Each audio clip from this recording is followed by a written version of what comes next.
بالله من الشيطان الرجيم. بسم الله الرحمن الرحيم.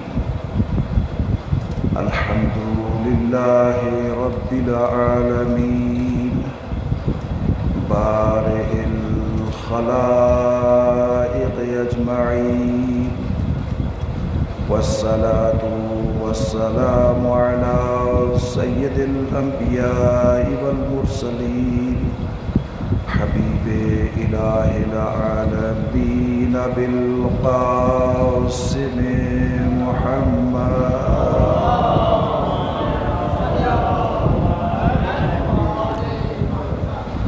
وعلى آله الطيبين الطاهرين المعصومين،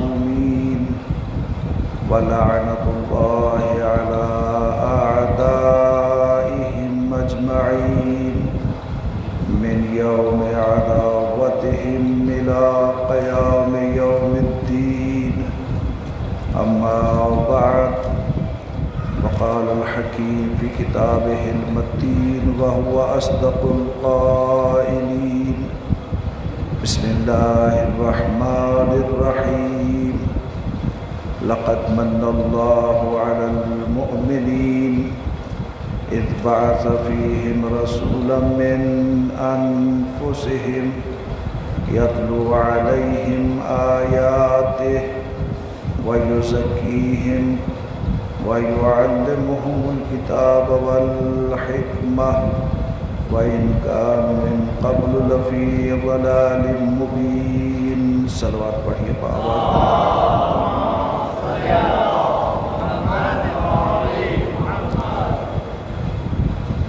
خدا سے دعا ہے کہ خداوند متعال اس فرش اعضاء کو جو بڑے خلوص کے ساتھ بچایا گیا اپنی بارگاہ میں شرف قبولیت عطا فرمائے، اور جتنے بھی حاضرین اس مجلس میں تشریف لائے، اس حوالے سے ان کا جو بھی قدم اٹھا خداوند متعال ہر قدم کو اپنی عبادت شمار کرے. سب سے پہلے میں آسمان عصمت کے چھٹے اور ولایت و امامت کے چوتھے تاجدار حضرت امام سجاد علیہ السلام کی شہادت کی مناسبت سے آپ سب کو ہدیہ تعزیت پیش کرتا ہوں. تھوڑا سا سے سامنے آ جائے تاکہ کوئی مجلس کا ماحول بنے.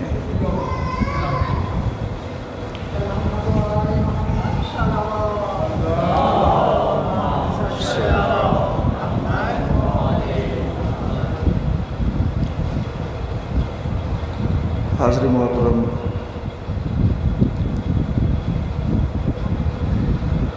میں آپ کے سامنے سورہ آل عمران کی آیا نمبر 166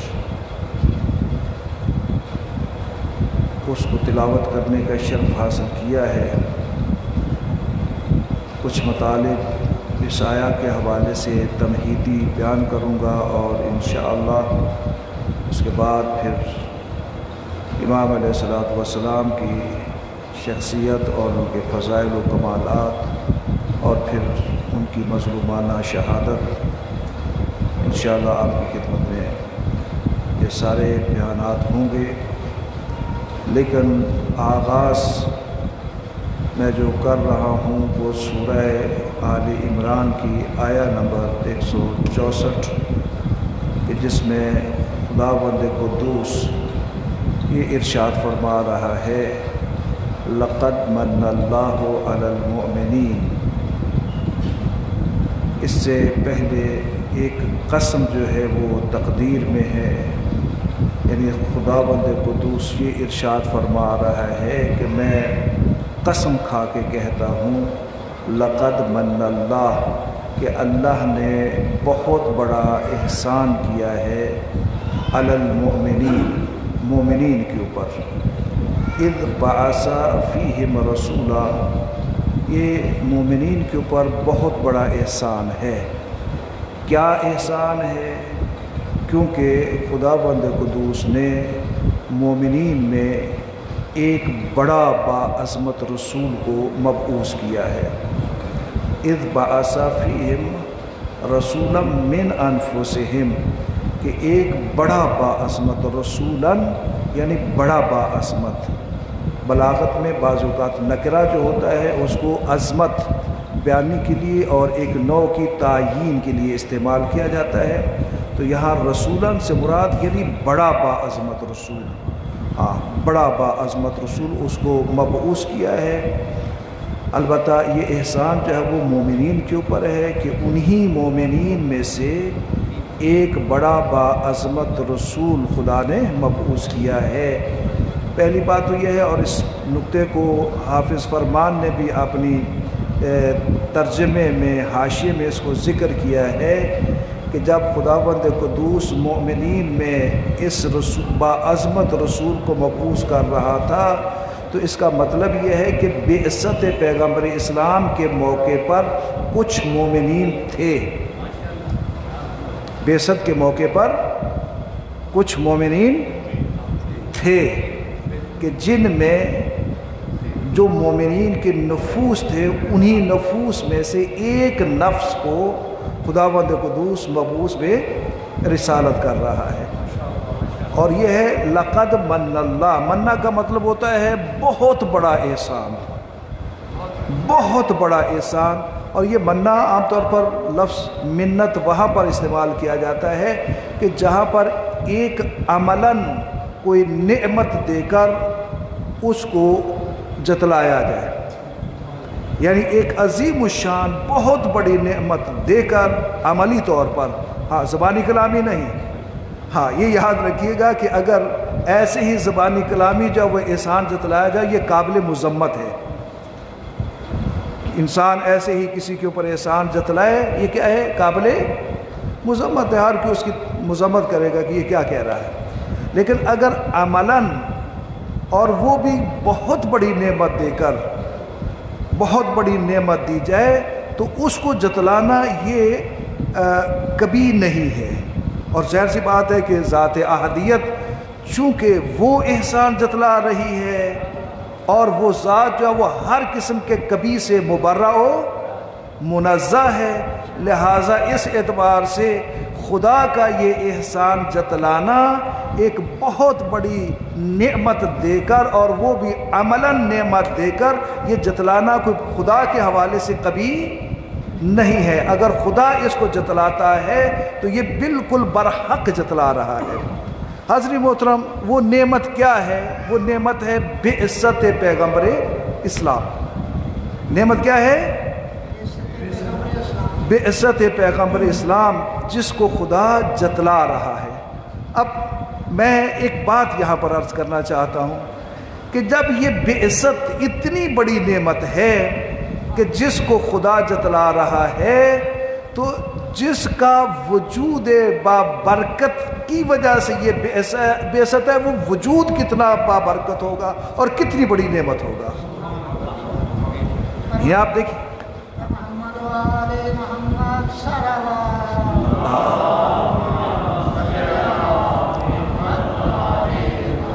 یعنی جب بعثت جو ہے وہ اتنی بڑی نعمت ہے تو خود وجود مصطفیٰ کتنی بڑی نعمت ہوگا۔ حضرت محترم، کتنی بڑی، اتنی بڑی نعمت کہ جس کے وجود کے صدقے میں تمام کی تمام نعمتیں ہیں۔ خدا نے جتنی بھی نعمتیں خلق فرمائی ہیں وہ ساری کی ساری کیا ہیں؟ وجود مصطفیٰ کے صدقے میں۔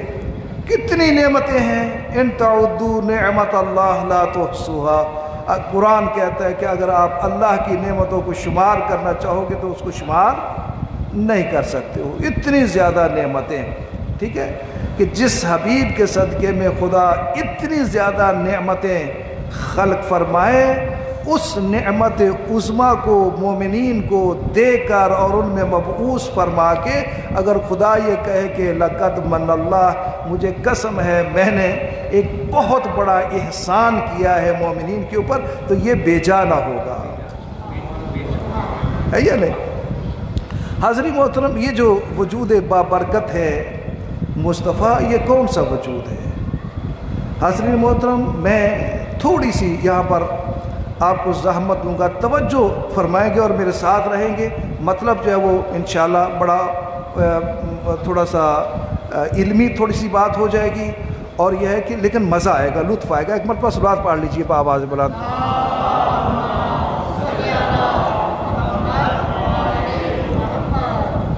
یہ وجود مصطفیٰ صلی اللہ علیہ وآلہ وسلم، اس کو یہاں پر خداوند قدوس جو ہے وہ اس انداز میں اس نعمت کو جتلا رہا ہے کہ یہ وہ نعمت ہے کہ جس کی وجہ سے ذات احدیت نے اس پوری کائنات کو تخلیق فرمایا ہے۔ یعنی جو باعث ہے کیا ہے؟ تخلیق کائنات ہے۔ دیکھیے، کوئی بھی شے، وجودی شے جو بھی ہوتی ہے، اس میں 4 علتیں ضرور پائی جاتی ہیں۔ میرے پڑھے لکھے سارے دوست توجہ فرمائیں گے، فلسفے کی زبان میں کیا کہا جاتا ہے؟ 4 علتیں، علل اربع پائی جاتی ہیں۔ کوئی بھی شے اپنے وجود کے حساب سے اس میں 4 علتیں ضرور پائی جاتی ہیں۔ مثال کے طور پر یہ ممبر جس کے اوپر میں بیٹھا ہوں، یہ ایک شے ہے، یہ موجود ہے، لہٰذا اس میں 4 علتیں موجود ہیں۔ کون سی؟ نمبر 1 علت مادی، مادی یعنی مٹیریل، جس سے یہ ممبر بنا ہے، ٹھیک ہے، مٹیریل، مادہ۔ دوسری اس کی علت جو ہے وہ ہے علت صوری، علت صوری، صورت سے شکل۔ اس ممبر کی بننے کے بعد یہ جو شکل آپ کے سامنے ہے، یہ 3-4 سیڑھیاں بنی ہوئی ہیں، یہ شکل کیا ہے؟ اس کی علت صوری ہے۔ تیسری اس کی علت ہے علت فاعلی، علت فاعلی یعنی اس کا بنانے والا جو ہے، جس نے اس کو بنایا اپنی مہارت کے ساتھ۔ ممبر کو آپ دیکھیں گے، لہٰذا اس کی مہارت کو آپ سمجھ جائیں گے کہ یہ فاعل اس کا کیسا ہے، ٹھیک ہے۔ اور چوتھی علت جو ہے وہ ہے علت غائی، علت غائی یعنی اس ممبر کو کس غرض و غایت کے لیے اور کس مقصد کے لیے اس ممبر کو بنایا گیا ہے، ہدف کیا ہے، کیوں بنایا گیا ہے اس ممبر کو، ٹھیک ہے۔ یہ 4 علتیں ہیں اس ممبر کی بھی۔ یہ لاؤڈ سپیکر ہے سامنے، یہی بھی اس میں بھی 4 علتیں پائی جاتی ہیں، لہٰذا ہر شے کی 4 علتیں ہیں۔ اور اسی طریقے سے خداوند قدوس نے اس کائنات کو جو تخلیق فرمایا ہے، اس تخلیق کائنات کی بھی 4 علتیں ہیں۔ کائنات جو خدا نے اس کو تخلیق فرمایا ہے، یہی بالکل یہی 4 علتیں، چونکہ کائنات ایک وجودی شے ہے نا، موجود ہے نا کائنات، اس کی بھی یہی 4 علتیں ہوں گی۔ اچھا، پہلی علت کیا ہے؟ علت مادی۔ کائنات کی علت مادی کیا ہے؟ یہ کائنات کس سے بنی ہے، ٹھیک ہے۔ دوسرا یہ کہ اس کائنات کی علت صوری، شکل و شباہت اس کی کائنات کی کیا ہے۔ اور تیسری اس کائنات کی علت فاعلی، کس نے بنایا ہے۔ چوتھی علت غائی، اس کائنات کو کیوں بنایا گیا ہے، کس وجہ سے بنایا ہے، ٹھیک ہے۔ یاد رکھیے گا، علماء، عرفاء، فلاسفہ اس بات کے اوپر متفق ہے کہ اس کائنات کی علت مادی جو ہے، ذرے سے لے کے جو اس کائنات کا سب سے مقدس ترین وجود ہے، ان سب کی علت مادی محمد و آل محمد ہے۔ نعرہ تکبیر، اللہ اکبر، نعرہ رسالت، یا رسول اللہ، نعرہ حیدری، یا اکبر، محمد و آل محمد علیہ السلام، بلندتر صلوات، اللہ صلی اللہ علیہ ذرے سے لے کے اس کائنات کے جو اعلیٰ، اشرف اور افضل اور بڑے بلند وجودات ہیں، ان سب کی علت مادی کیا ہے؟ وجود مصطفیٰ، یا دوسرے لفظوں میں جس کو عرفاء تعبیر کرتے ہیں، یعنی حقیقت محمدیہ، اس کائنات کی حقیقت کلیہ، ایک حقیقت کلیہ ہے۔ وہ حقیقت کلیہ کیا ہے؟ محمد و آل محمد۔ حقیقت کلیہ محمدیہ اس کے افراد ہیں۔ کتنے افراد ہیں حاضرین محترم؟ 14۔ بھئی انسان ہے نا، انسان ایک حقیقت ہے، لہٰذا یہ جو خارج میں ہیں یہ سارے کے سارے کیا ہیں؟ اس حقیقت انسان کے افراد ہیں، مصادیق ہیں، ٹھیک ہے نا؟ اسی طریقے سے اس کائنات کی حقیقت کلیہ کیا ہے؟ وہ حقیقت محمدیہ ہے، اور وہ اس حقیقت محمدیہ کے جو افراد اور مصادیق ہیں وہ 14 ہیں۔ یعنی خدا نے اس ایک حقیقت کو تخلیق فرمایا ہے، اور پھر اس کے جو مصادیق قرار دیے ہیں، افراد قرار دیے ہیں، وہ وجود مصطفیٰ سے لے کے امام زمان تک یہ جو 14 معصوم ہیں اس کے یہ مصادیق ہیں، اس حقیقت کلیہ کے۔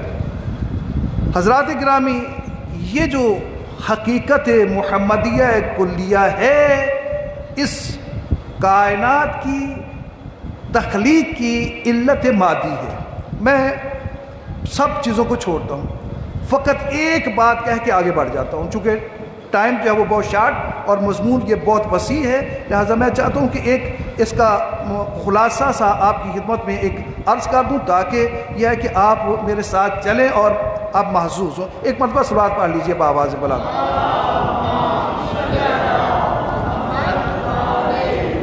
اب مجھے بتائیں کہ اس کائنات کے جو اشرف ترین وجودات ہیں وہ کون ہیں؟ انبیاء علیہ الصلوۃ والسلام کی ذوات مقدس۔ اس میں کوئی دوسری بات ہے ہاں؟ کہ اس کائنات میں خداوند قدوس نے جن کو سب سے اشرف اور افضل وجود پیدا کیا وہ کیا ہیں؟ انبیاء علیہ الصلوۃ والسلام کی ذات والا، وہ رسل ہیں، انبیاء و رسل۔ اچھا، اب آپ مجھے بتائیے کہ جس طرح سے کائنات کے چھوٹے ذرے سے لے کے اشرف وجودات تک جتنے بھی ہیں، سب کی یہی علل اربع ہیں جو میں نے آپ کے سامنے بیان کی۔ اچھا آپ بتائیں کہ انبیاء کی علت مادی کیا ہے؟ انبیاء کو کس مادے سے بنایا گیا ہے؟ سوال ہے نا یہاں پر، انبیاء کس مادے سے بنے؟ بڑی معروف اور مشہور حدیث ہے، مولا کائنات سے معروف ہے اور ان سے مروی ہے کہ جب کچھ بھی نہ تھا اس کائنات میں، مشیت الہی یہ ٹھہری کہ اس کائنات کو بنایا جائے، اور اس کائنات کے جو اشرف موجودات ہیں ان کو بنایا جائے۔ لہٰذا کیا کیا ذات احدیت نے سب سے پہلے جس وجود کو خلق فرمایا وہ کیا تھا؟ اول ما خلق اللہ، خدا نے سب سے پہلے نور مصطفیٰ کو تخلیق فرمایا، اور یہ نور مصطفیٰ کوئی اس انداز میں تخلیق فرمایا کہ خداوند قدوس نے جب اپنے اس شاہکار تخلیق کو دیکھا تو ارشاد فرمایا، تو تو میرا مصطفیٰ ہے، تو تو میرا حبیب ہے۔ یہ جب نوازشات ذات احدیت کی طرف سے ہوئیں تو اس کے بعد خداوند قدوس نے ایک جملہ ارشاد فرمایا، کیا؟ اے میرے حبیب، لولا کا لما خلقت الافلاک، اگر آپ مقصود نہ ہوتے میں کائنات کی کسی چیز کو پیدا ہی نہ کرتا۔ اپنے اس مصطفیٰ کے نور کو خلق کرنے کے بعد مشیت الہی یہ ٹھہری کہ اس کائنات کی باقی چیزوں کو پیدا کیا جائے، لہٰذا سب سے پہلے جو مشیت الہی ٹھہری وہ کیا تھا؟ وہ انبیاء علیہ الصلوۃ والسلام کی ذوات والا تھی۔ اب کس طرح سے ان کو تخلیق کیا؟ جب نوازشات ہوئیں پیغمبر اسلام کے اس نور کے اوپر، تو پھر اسی نور سے خداوند قدوس نے نور کے 12 حجاب پیدا کیے، نور کے 12 حجاب پیدا کیے۔ اس نور مصطفیٰ کو ارشاد فرمایا کہ ہر حجاب میں آپ داخل ہو جائیں، اور یہ نور مصطفیٰ ہر حجاب میں کئی ہزار سال اس حجاب میں یہ مستور رہا، جب آخری نور سے، آخری حجاب سے یہ نور نکلا تو اس کے بعد ذات احدیت نے نور کے 20 دریا جو ہیں وہ پیدا کیے. اس نور مصطفیٰ کو کہا کہ نور کے ان دریاؤں میں آپ غوطہ زنی کریں. نور مصطفیٰ ان نور کے دریاؤں میں کئی ہزار سال غوطہ زنی کرتا رہا. جب آخری دریا سے یہ نور مصطفیٰ غوطہ زنی کر کے نکلا تو پھر کیا ہوا؟ ذات احدیت نے یہ وہی جملے ارشاد فرمائے، تو میرا حبیب ہے، تو میرا مصطفیٰ ہے.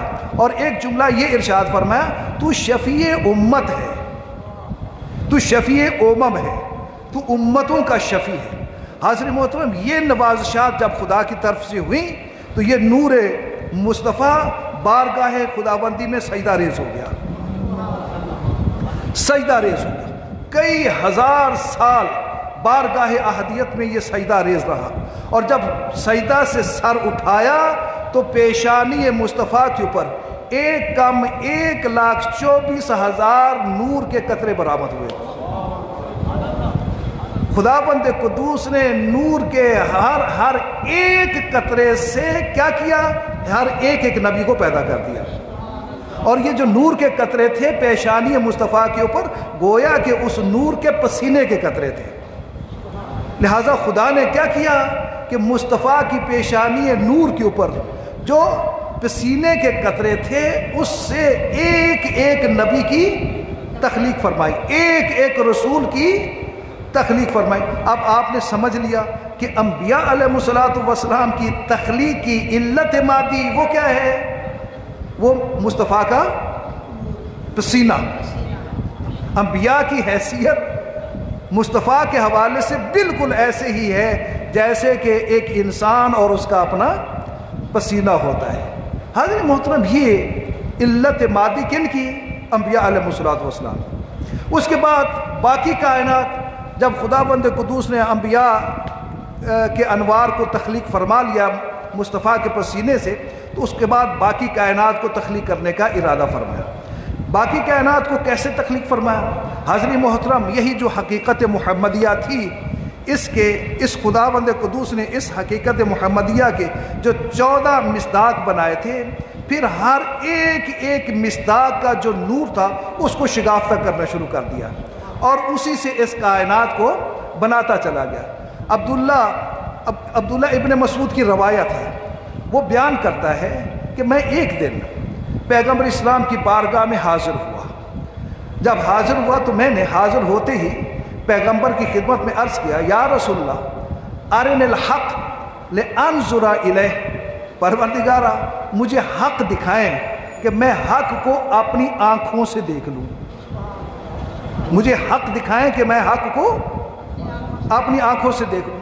پیغمبر اسلام نے فرمایا، ادخل فی ہذہ الغرفہ، اس کمرے میں داخل ہو جاؤ، لتنظر الحق، تاکہ تو حق کو وہاں پر دیکھ سکے.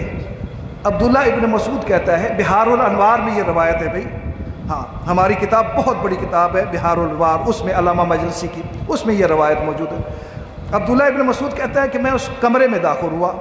جب داخل ہوا تو میں نے کیا دیکھا کہ ہنا علی ابن ابی طالب، وہاں پر علی ابن ابی طالب ہے، یصلی، کہ جو نماز پڑھ رہے تھے. کیا کر رہے تھے؟ ہاں، پیغمبر نے کیا فرمایا تھا؟ کمرے میں داخل ہو جو حق کو دیکھ لو گے. کہتے ہیں میں داخل ہوا، میں نے حق کی صورت میں علی کو دیکھا. یصلی، وہ کیا کر رہے تھے؟ نماز پڑھ رہے تھے. نماز پڑھتے پڑھتے وہ دعا کر رہے تھے، فی رکوعہ و سجودہ، اپنے رکوع میں بھی دعا کر رہے تھے، اپنے سجدے میں بھی دعا کر رہے تھے. کون سی دعا؟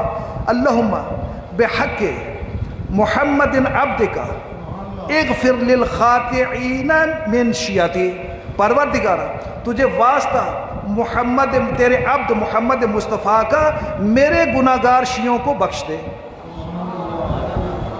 وہ رکوع میں اور سجود میں دعا کر رہے تھے. دعا کس کے واسطے سے؟ محمد مصطفیٰ کے واسطے سے دعا کر رہے تھے کہ پروردگارہ بحق محمد عبدک اغفر للخاطئین من شیعتی، جو میرے شیعہ گناہگار ہیں ان کو بخش دے.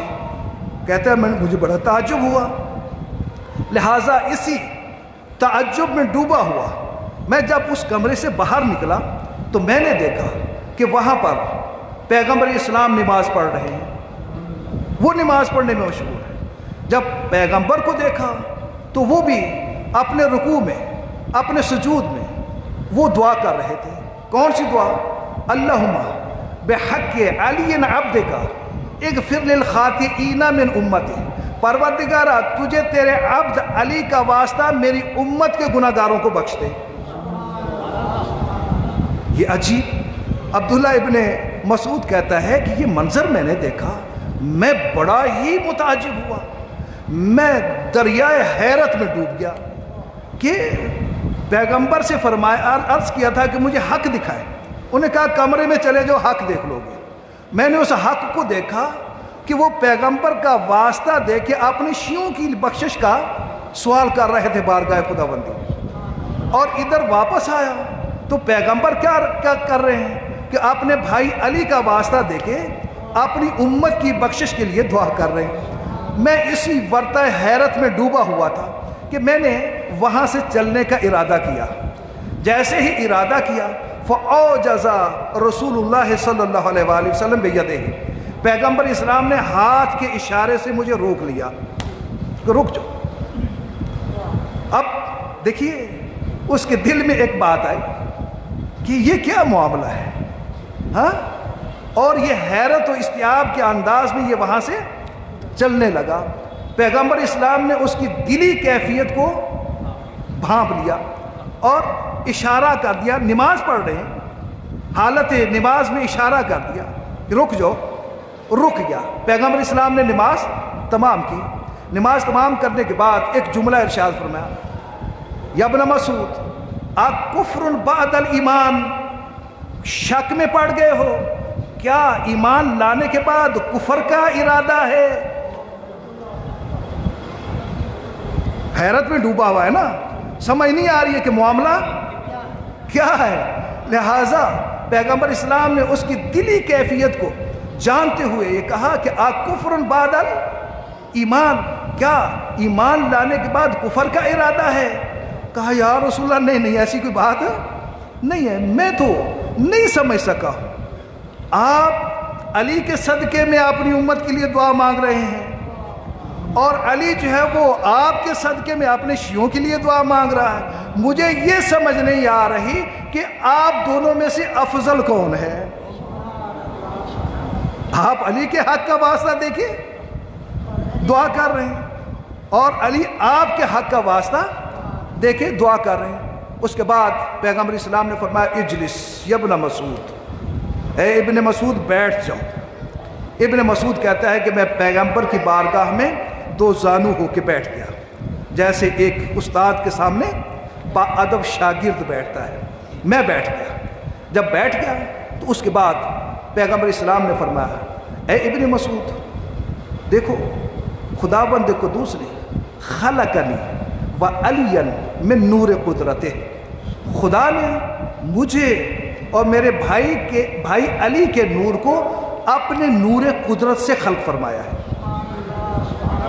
اپنے نور قدرت سے خلق فرمایا ہے۔ اور اس کے علاوہ باقی اس حقیقت محمدیہ کے جو افراد ہیں ان کو بھی خداوند قدوس نے اپنے نور قدرت سے خلق فرمایا۔ میں نے عرض کیا نا کہ یہ ایک حقیقت محمدیہ ہے، نورانیہ، کہ جس کی یہ 14 کی 14 مصداق ہے، اور اس کو مدینۃ المعاجز میں اس روایت کو آگے بیان کیا گیا ہے کہ جس میں پیغمبر اسلام فرماتے ہیں کہ خداوند قدوس نے میرے اور علی کے نور کو آدم کی تخلیق سے ہزاروں سال پہلے، 14,000 سال پہلے، 4,25,000 سال پہلے، علامہ مجلسی کی روایت کے مطابق جو حیات القلوب میں ہے، اور اسی میں اہل سنت کی کتابوں کا حوالہ ہے کہ 9 لاکھ سال پہلے 9 لاکھ سال پہلے ہمارے نور کو پیدا کیا۔ البتہ یہ جو سال ہیں یہ ہماری دنیا کے سال نہیں ہیں حضرت محترم، یہ عالم نور کے سال ہیں۔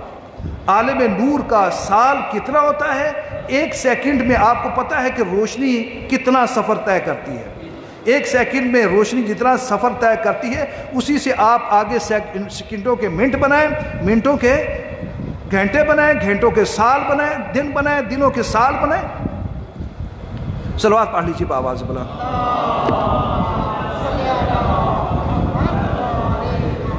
لہٰذا اب سال میں یہ روشنی جتنا سفر طے کرے گی وہ ایک نورانی سال کہلاتا ہے۔ 14,000 سال اب کوئی بیٹھے کیلکولیشن کرے، 4,25,000 کوئی شخص بیٹھے اور کمپیوٹر کے اوپر بیٹھ جائے، جو جدید کمپیوٹر لے کے، اور یہ کیلکولیشن کرے یہ کتنے سال ہماری دنیا کے بنتے ہیں۔ 9 لاکھ سال نورانی، یہ ہماری دنیا کے کتنے سال بنتے ہیں؟ بہرحال حساب کریں جو کر سکتا ہے۔ لہٰذا اتنے یہ اربوں خربوں پدموں سال جائے بن جائیں گے میرے حساب کے مطابق، کہ اتنے سال آدم کی تخلیق سے اتنے سال پہلے اس حقیقت محمدیہ نورانیہ کو اور اس کے جو مصادیق ہیں ان کو خداوند قدوس نے خلق فرمایا۔ اور خلق نور حبیب خدا محمد مصطفیٰ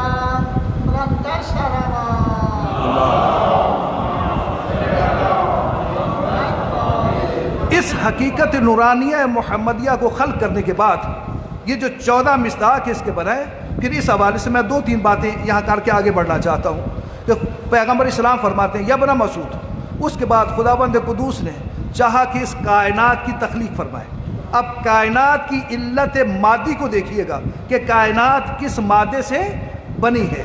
حاضرین محترم، اس کے بعد پیغمبر اسلام نے فرمایا اے ابن مسعود ثم فتق نوری، خداوند قدوس نے یہ جو حقیقت نورانیہ محمدیہ کے نور کے 14 حصے کیے تھے، اس میں سے سب سے پہلے میرے نور کو شگافتہ کیا، میرے نور کو شگافتہ کیا۔ فخلق منہ السماوات والارضین، اس سے 7 آسمانوں اور 7 زمینوں کو پیدا کیا۔ تمام آسمان اور تمام زمینیں کس سے ہیں؟ نور مصطفیٰ سے۔ یہ زمینوں اور آسمانوں کا جو علت مادی اور میٹیریل ہے وہ کس سے ہے؟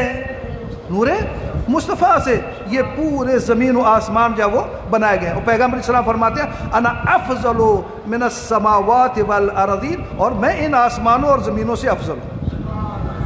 اور اس کے بعد پھر فرمایا ثم فتق نور علی ابن ابی طالب، اس کے بعد خداوند قدوس نے نور علی ابن ابی طالب کو شگافتہ کیا۔ فخلق منہ العرش والکرسی، خداوند قدوس نے علی کے نور سے عرش اور کرسی کو تخلیق فرمایا۔ عرش اور کرسی کیا ہے؟ آپ اس میں پڑھتے ہیں نا وہ جو آیت الکرسی ہے، وسع کرسیہ السماوات والارض، اللہ کی جو کرسی ہے وہ زمینوں اور آسمانوں سے بھی وسیع ہے، وسعت رکھتی ہے یا نہیں؟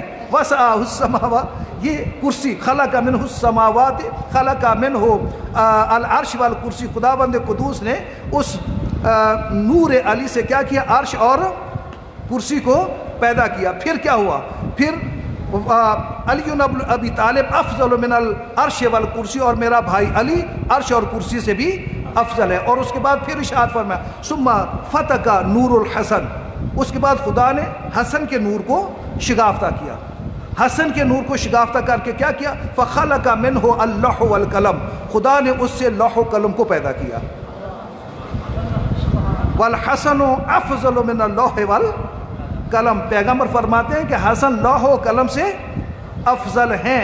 یہی وجہ ہے کہ اہل سنت کے بہت بڑے مایہ ناز فتح القدیر کے، بخاری کے شرح کرنے والے فتح القدیر والے، وہ لکھتے ہیں کہ حسن معمولی بچہ نہیں ہے، ان کے بچپنے کے حالات کو لکھتے ہوئے بیان کرتا ہے وہاں پر کہ الحسن لیس حالہ کا غیرے، کہ حسن عام بچہ نہیں ہے کہ اس کی حالت عام بچوں جیسی ہو، بلکہ فی تلک الحالہ یلاحظ اللوح والمحفوظ، وہ تو اپنی ماں کی گود میں ہی لوح محفوظ کا مطالعہ کرتا ہے۔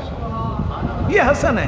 نعرہ تکبیر، اللہ نعرہ رسالت، نعرہ حیدری،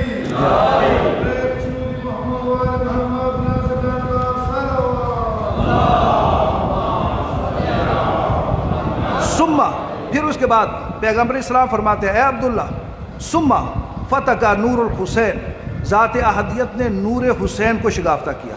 شگافتہ کرنے کے بعد خلق منہ الجنان والحور العین، خداوند قدوس نے اس سے جنت کو اور حور العین کو پیدا کیا ہے۔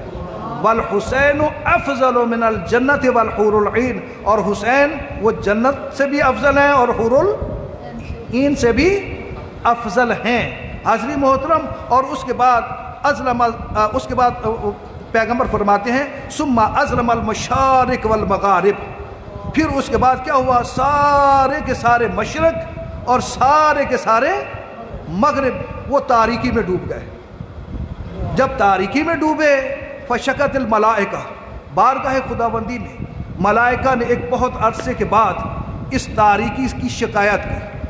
شکایت جب کی تو پھر کیا کیا، ثم تکلم کلمۃ، پھر اللہ نے ایک کلمے کو تکلم کیا، ایک کلمہ بولا، فخلق منہ الروح، اس سے خداوند قدوس نے ایک روح کو خلق فرمایا۔ ثم تکلم کلمۃ، پھر خدا نے ایک اور کلمہ پیدا کیا، فخلق منہ النور، اس سے ایک اور اپنے نور قدرت سے ایک نور کو خلق فرمایا۔ پھر کیا کیا، ثم اضاف تلک النور الی تلک الروح، کہ خدا نے اس نور کو اس روح کی طرف جو ہے وہ نسبت دے دی، ان کو ملا دیا۔ جب ان کو ملایا ثم اجلس علی عرشہ، خدا نے پھر اس کو اپنے عرش کے اوپر جب جلوہ فگن کیا، فظہرت المشارق والمغارب، سارے کے سارے مشرق بھی روشن ہو گئے اور مغرب بھی روشن ہو گئے۔ وہ کون سی ہستی تھی، تلکا بنتی فاطمۃ الزہرا، وہ میری بیٹی فاطمۃ الزہرا تھی۔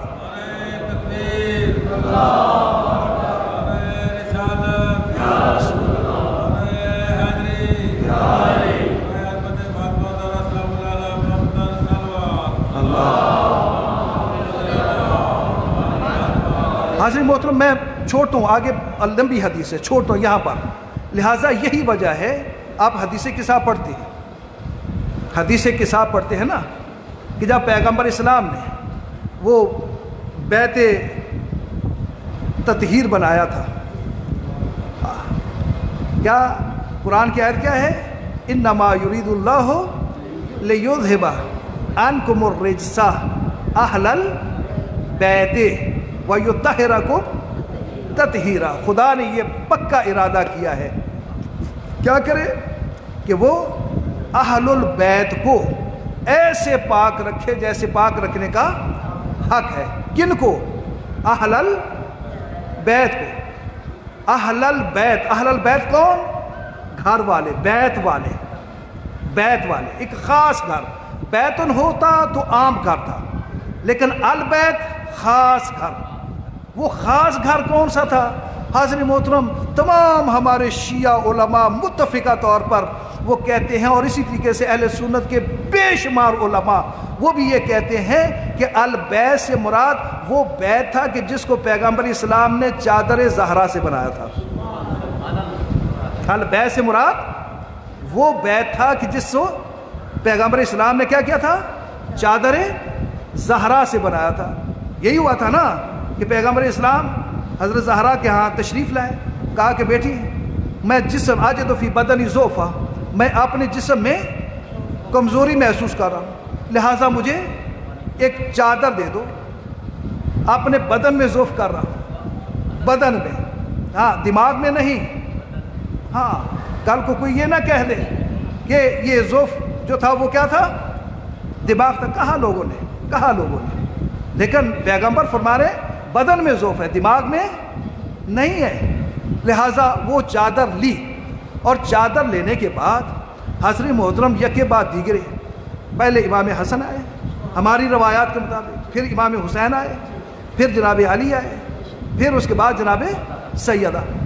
جب یہ چاروں کٹھے ہو گئے، اب اس کے بعد حدیث قصہ میں آپ کیا پڑھتے ہیں، حدیث قصہ میں یہ پڑھتے ہیں ثم اخذ رسول اللہ بطرفی القصہ وأوما بیدہ الیمنی الی السماء، یہ لفظیں ہیں کہ اس کے بعد ایسا محسوس ہوتا ہے اس جملوں سے کہ پیغمبر اسلام نے کیا کیا کہ اس چادر کا جو بیت گھر بنایا تھا اس کا باقاعدہ ایک دروازہ بھی بنایا تھا، ہر گھر کا دروازہ ہوتا ہے نا، وہ دروازہ کیسے بنایا تھا کہ پیغمبر اسلام نے ایک سائڈ سے چادر کو آگے کر دیا، وہ نیچے زمین کے اوپر لگی ہوئی ہے، اور دوسری سائڈ سے اپنے دونوں ہاتھوں کے ساتھ کیا کیا، ایک ایک کونا جو ہے اس کو پکڑ لیا، پکڑنے کے بعد ایک دروازہ بن گیا نا، دروازے کی کیفیت بن گئی.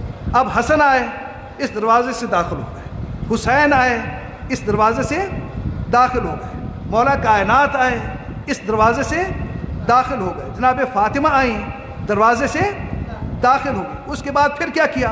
پھر ثم اخذ رسول اللہ بطرفی القصا، پیغمبر اسلام نے اس کے بعد ان دونوں کونوں کو ایک ہاتھ میں پکڑ لیا، بائیں ہاتھ میں پکڑ لیا. اب وہ جو دروازہ بنا ہوا تھا، اب وہ دروازہ کیا ہو گیا؟ بند ہو گیا نا. ہاں، دروازہ بند کس لیے کیا؟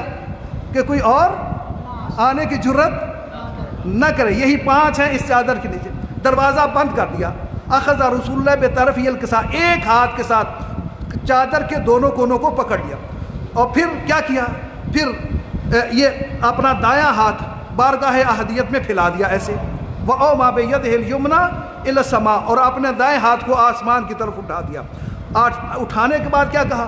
اللہم ہؤلاء اہل بیت، پروردگارہ یہی ہے میرے اہل بیت، اس کے علاوہ کوئی اور نہیں. ہؤلاء اہل بیتی، یہاں پر ہؤلاء اس میں اشارہ پیغمبر اسلام نے استعمال کیا. یہی اس میں اشارہ ہمیشہ زمانے کی بھی تعیین کرتا ہے اور اس کے ساتھ ساتھ جگہ کی بھی تعیین کرتا ہے. یعنی پیغمبر اسلام ہؤلاء کہہ کے فرما رہے ہیں کہ اس وقت اس جگہ پر بس یہی ہے میرے اہل بیت، اس کے علاوہ کوئی اور نہیں ہے.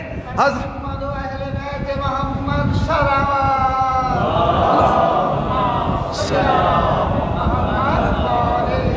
یہ دعائیہ قصیدہ ہے جو پیغمبر اسلام نے پڑھا. اللہم ہؤلاء اہل بیتی وخاصتی وحامتی لحمہم لحمی دمہم دمی یولمنی ما یولمہم ویحزننی ما یحزنہم انا حرب لمن حاربہم وسلم لمن سالمہم وعدو لمن عاداہم ومحب لمن احبہم انہم منی وانا منہم. یہ مجھ سے ہیں، میں ان سے ہوں.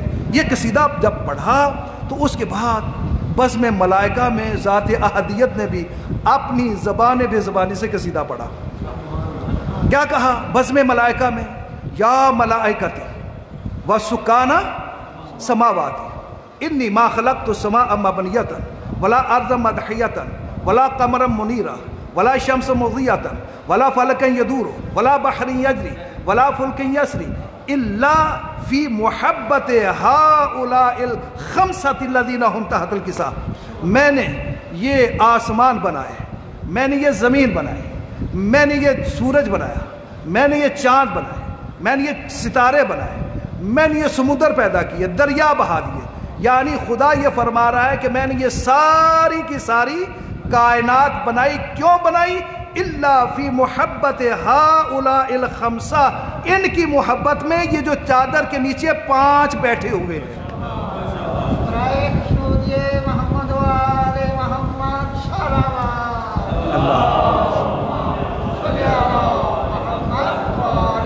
حاضرین تھوڑی سی زحمت اور کہ یہاں پر ذات احدیت نے کیا کہا کہ میں انہی 5 کی محبت میں یہ ساری کائنات تخلیق فرمائی ہے. میں نے عرض کیا آپ کی خدمت میں کہ خدا بند قدوس نے شروع میں کہ خدا بند قدوس نے اس کائنات کو حقیقت محمدیہ کے صدقے میں پیدا کیا ہے. اور اس حقیقت محمدیہ کے کتنے افراد ہیں؟ 14. حقیقت محمدیہ کے کتنے افراد؟ 14. آپ کہیں گے کہ خدا یہ فرما رہا ہے کہ فی محبت ہؤلاء الخمسہ، خمسہ کا معنی ہوتا ہے 5. خدا معین فرما رہا ہے کہ میں نے 5 کی محبت میں یہ کائنات پیدا کی ہے. ٹھیک ہے نا بھئی؟ اس کائنات کا مٹیریل کیا ہے؟ نور حقیقت محمدیہ ہے یا نہیں؟ اور اسی طریقے سے اس کائنات کو جو بنایا ہے کون، کس نے بنایا؟ خداوند قدوس کی ذات نے. یہ جتنی بھی کائنات بنی ہوئی ہے خدا کی قدرت کی یہ کرشمہ سازیاں ہے یا نہیں؟ اچھا خدا نے بنایا اور اس کی جو صورت ہے وہ آپ کے سامنے ہے، یہ کائنات رنگ برنگی کائنات. ٹھیک ہے. اور غرض و غایت کیا ہے اس کائنات کی؟ علت غائی کیا ہے؟ خدا فرماتا ہے فی محبت ہؤلاء الخمسہ، کائنات کو بنایا کس لیے؟ ان 5 کی محبت میں. غرض کیا ہے؟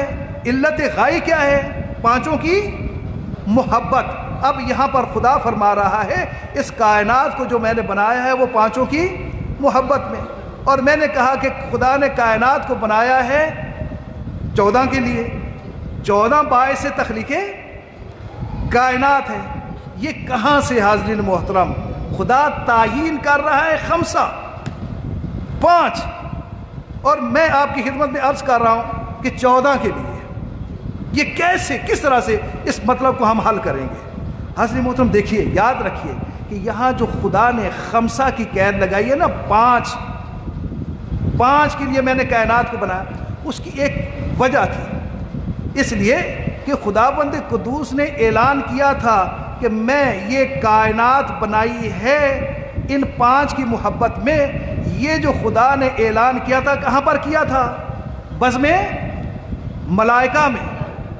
یہی کہا تھا نا، یا ملائکتی وسکان السماواتی، اے میرے ملائکہ، اے آسمانوں کے رہنے والوں. بس میں ملائکہ میں. خدا ملائکہ کے مزاج کو جان چکا تھا کہ اس سے پہلے بھی میں نے ایک اعلان کیا تھا. کیا اعلان کیا تھا؟ انی جاعل فی الارض خلیفہ، میں زمین میں خلیفہ بنانے والا ہوں. تو مزاج ملک جو تھا وہ کیا تھا؟ وہ فوراً اپنی آرزوؤں کو لے کے سامنے آ گیا. خدایا اس خلافت کے ہم زیادہ حقدار ہیں. یہی کہا تھا نا. تو ملائکہ کا امتحان ہوا، فیل ہو گئے، ٹھیک ہے نا. لیکن یہ مزاج تو فرشتوں کا سامنے آ گیا تھا نا. اور پھر یہ حدیث قصہ کی جو لفظیں ہیں وہ ملک کے مزاج کو بالکل اس کو بیان کر رہی ہے. اس لیے کہ جب خدا نے یہ کہا فی محبت ہؤلاء الخمسہ، تو اس کے بعد جبریل نے بڑے تڑپ کے کہا، فوراً جبریل نے جب فوراً کیا کہا؟ یا رب ومن تحت الکسا، پروردگارا اس چادر کے نیچے کون ہیں؟ یا رب کی پکار جو ہے جبریل کی یہ بتا رہی ہے کہ جبریل کے دل میں ایک بڑی آرزو ہے جو تڑپ رہی ہے. لہٰذا وہ پکار کے کہہ رہا ہے یا رب ومن تحت الکسا، پروردگارا اس چادر کے نیچے کون ہیں؟ لہٰذا خدا نے پھر یہاں پر ملک کے جواب میں کیا ارشاد فرمایا؟ ہم نہیں، پہلے سے ایک جملہ فرمایا، ہم اہل بیت النبوہ. جبریل سننا چاہتے ہو کون ہے؟ یہ اہل بیت نبوت ہے.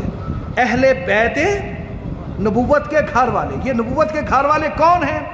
وہ بیت کے جو چادر زہرا سے بنا ہے، جو چادر زہرا کے بیت میں ہیں وہ ہیں بیت نبوت والے، اہل بیت النبوہ. اور سننا چاہتے ہو جبریل؟ ہاں رب جلیل، ہم اہل بیت النبوہ معدن الرسالہ. یہ کیا ہیں؟ یہ رسالت کی کان ہے.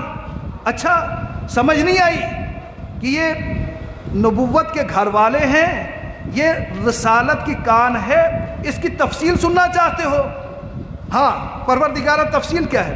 فرمایا ہم فاطمہ تو و ابوہا و بالوہا و بنوہا، کہ یہ فاطمہ ہیں، ان کے بیٹے ہیں، ان کے والد گرامی ہیں، ان کے شوہر ہیں اور ان کے بیٹے ہیں. حاضرین محترم، یہ مجموعی طور پر اگر ہم اس حدیث قصہ کو ایسے پڑھ لیں گے تو جب کہا جاتا ہے کہ اس چادر کے نیچے خدا نے یہ فرمایا ہے کہ اس چادر کے نیچے فاطمہ ہے، اس کے والد گرامی ہیں، ان کے شوہر نامدار ہیں اور ان کے بیٹے ہیں. بظاہر جو نظر آتا ہے اس وقت وہ کیا نظر آتا ہے؟ کتنے بیٹے ہیں؟ 2 ہی بیٹے ہیں نا حضرت فاطمہ الزہرا کے، ایک امام حسن اور ایک امام حسین علیہ الصلوۃ والسلام. یہ 2 بیٹے ہیں نا. لیکن خدا یہاں پر فرما رہا ہے بنو. دیکھیے اگر ایک بیٹا ہو تو اس کے لیے عربی میں استعمال کیا جاتا ہے ابنن، ایک بیٹا. اگر 2 بیٹے ہوں تو کہا جاتا ہے ابنانے، 2 بیٹے. جیسے پیغمبر اسلام نے فرمایا تھا ہازانے ابنانانے ابنانے امامانے، کہ یہ میرے دونوں بیٹے کیا ہیں؟ امام ہیں. وہاں پر ابنان کا لفظ پیغمبر اسلام نے استعمال کیا، یہ میرے دونوں بیٹے کیا ہیں؟ امام. لہٰذا 2 کے لیے جو استعمال ہوتا ہے وہ کیا ہوتا ہے؟ ابنانا. اور جو جمع ہوتی ہے اس کے لیے 2 لفظ استعمال ہوتے ہیں، ایک ہے بنونا اور ایک ہے ابنانا. آیا مباہلہ میں جو خداوند قدوس نے لفظیں استعمال کی وہ کیا؟ ابنانا و ابناکم، تم اپنے بیٹوں کو لے آؤ، ہم اپنے بیٹوں کو لے آتے ہیں۔ وہاں پر بھی کتنے بیٹے تھے پیغمبر اسلام کے؟ 2 ہی تھے نا، ایک گودی میں اور دوسرا انگلی کے ساتھ، ہے یا نہیں؟ 2 ہی بیٹے تھے، لیکن وہاں پر لفظ استعمال کیا ابنانا، جمع کے استعمال کیا۔ اور یہاں پر بھی اس حدیث قصہ میں بھی خداوند قدوس جبریل کی تڑپ میں جو جواب دے رہا ہے وہ کیا؟ کہ ہم فاطمہ تو و ابوہا و بالوہا و بنوہا، بنونا ہا ہے اصل میں، عربی روح سے یہ نون جو اس کو درمیان سے حذف کر دیا گیا ہے، لہٰذا بنونا ہا بن گیا بنوہا، یعنی فاطمہ کے بیٹے۔ خدا کیا کہنا چاہتا ہے حاضرین محترم؟ وہاں پر آیا مباہلہ میں کیا کہنا چاہتا ہے اور یہاں پر حدیث قصہ میں کیا کہنا چاہتا ہے خداوند قدوس؟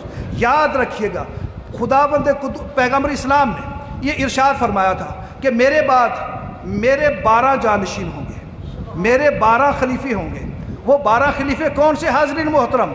نام لیا کہ ایک میرے بعد پہلا خلیفہ علی، دوسرے خلیفے حسن، تیسرا خلیفہ حسین، اور اس کے بعد روایات میں یہ جملہ ملتا ہے کہ باقی خلیفوں کے نام لیے ہیں دیگر روایات میں، لیکن اس روایت میں نام نہیں لیا باقیوں کا، بلکہ یہ کہا، کیا کہا؟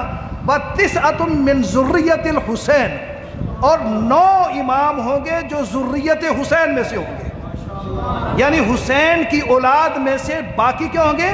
9 امام ہوں گے۔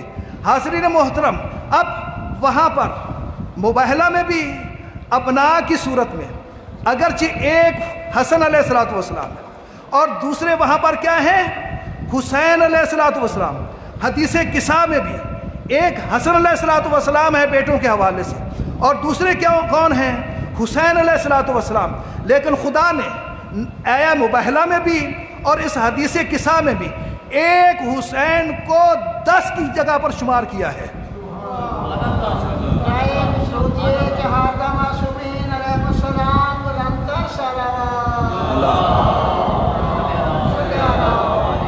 امام حسین علیہ السلام کو کیا کیا؟ چونکہ ایک وہ خود تھے اور 9 ان کی ذریت میں سے کون ہیں؟ امام، جو کہ حقیقت محمدیہ کے باقی افراد ہیں۔ وہ 9 کون ہیں؟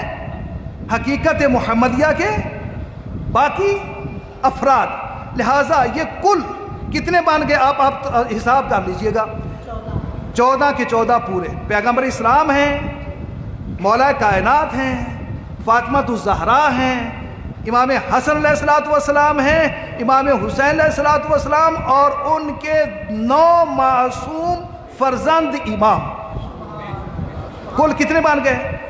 14۔ خدا یہ جو فرما رہا ہے جبریل کے جواب میں، ہم فاطمہ و ابوہا و بالوہا و بنوہا، یہ مت سمجھیے کہ یہاں پر فقط 2 بیٹے ہیں، 2 بیٹے نہیں ہیں بلکہ فاطمہ کے 11 فرزند ہیں۔ فاطمہ کے کتنے؟ 11 فرزند ہیں، اسی لیے مباہلہ میں بھی ابنانا جمع کا صیغہ استعمال کیا اور یہاں پر بھی بنو جمع کا صیغہ استعمال کیا۔ حاضرین محترم، بس آپ کی زحمت کو تمام۔ دیکھیے یہ 14 حقیقت محمدیہ کے مصادیق ہیں۔ آج جس شخصیت اور ہستی کا یوم شہادت منانے کے لیے آپ جمع ہیں، اس حقیقت محمدیہ کی یہ 6ٹھی فرد ہے۔ حقیقت محمدیہ کی کتنی فرد؟ 6ٹھی، لیکن سلسلہ امامت کی 4تھی فرد ہے۔ حقیقت محمدیہ کی 6ٹھی فرد پیغمبر اسلام، مولا کائنات، فاطمہ الزہرا، امام حسن، امام حسین، اور 6ٹھے امام سجاد علیہ السلام۔ حقیقت محمدیہ کی 6ٹھی فرد۔ دیکھیے جس طرح سے یہ پوری تخلیق کائنات جو ہے اس کا باعث کون ہے؟ حقیقت محمدیہ۔ جیسے پیغمبر اسلام ہے ویسے ہی علی ہے، ویسے ہی فاطمہ الزہرا ہے، ویسے ہی حسن علیہ السلام، ویسے ہی حسین علیہ السلام، اور ویسے ہی امام سجاد ہے۔ اگر اس کائنات کی تخلیق ہوئی ہے تو آپ کہہ سکتے ہیں کہ کس کے صدقے میں ہے؟ امام سجاد علیہ السلام کے صدقے میں۔ اس پوری کائنات کو جو ذات احدیت نے تخلیق فرمایا ہے۔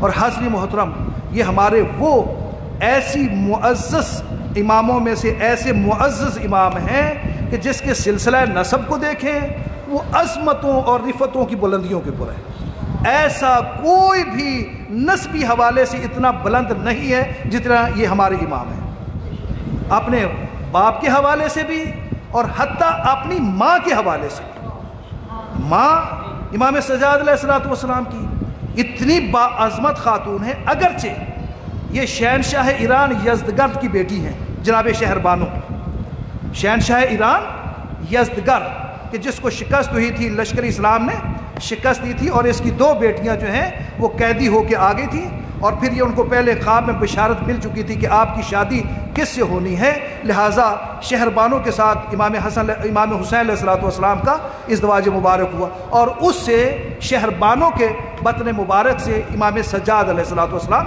پیدا ہوئے۔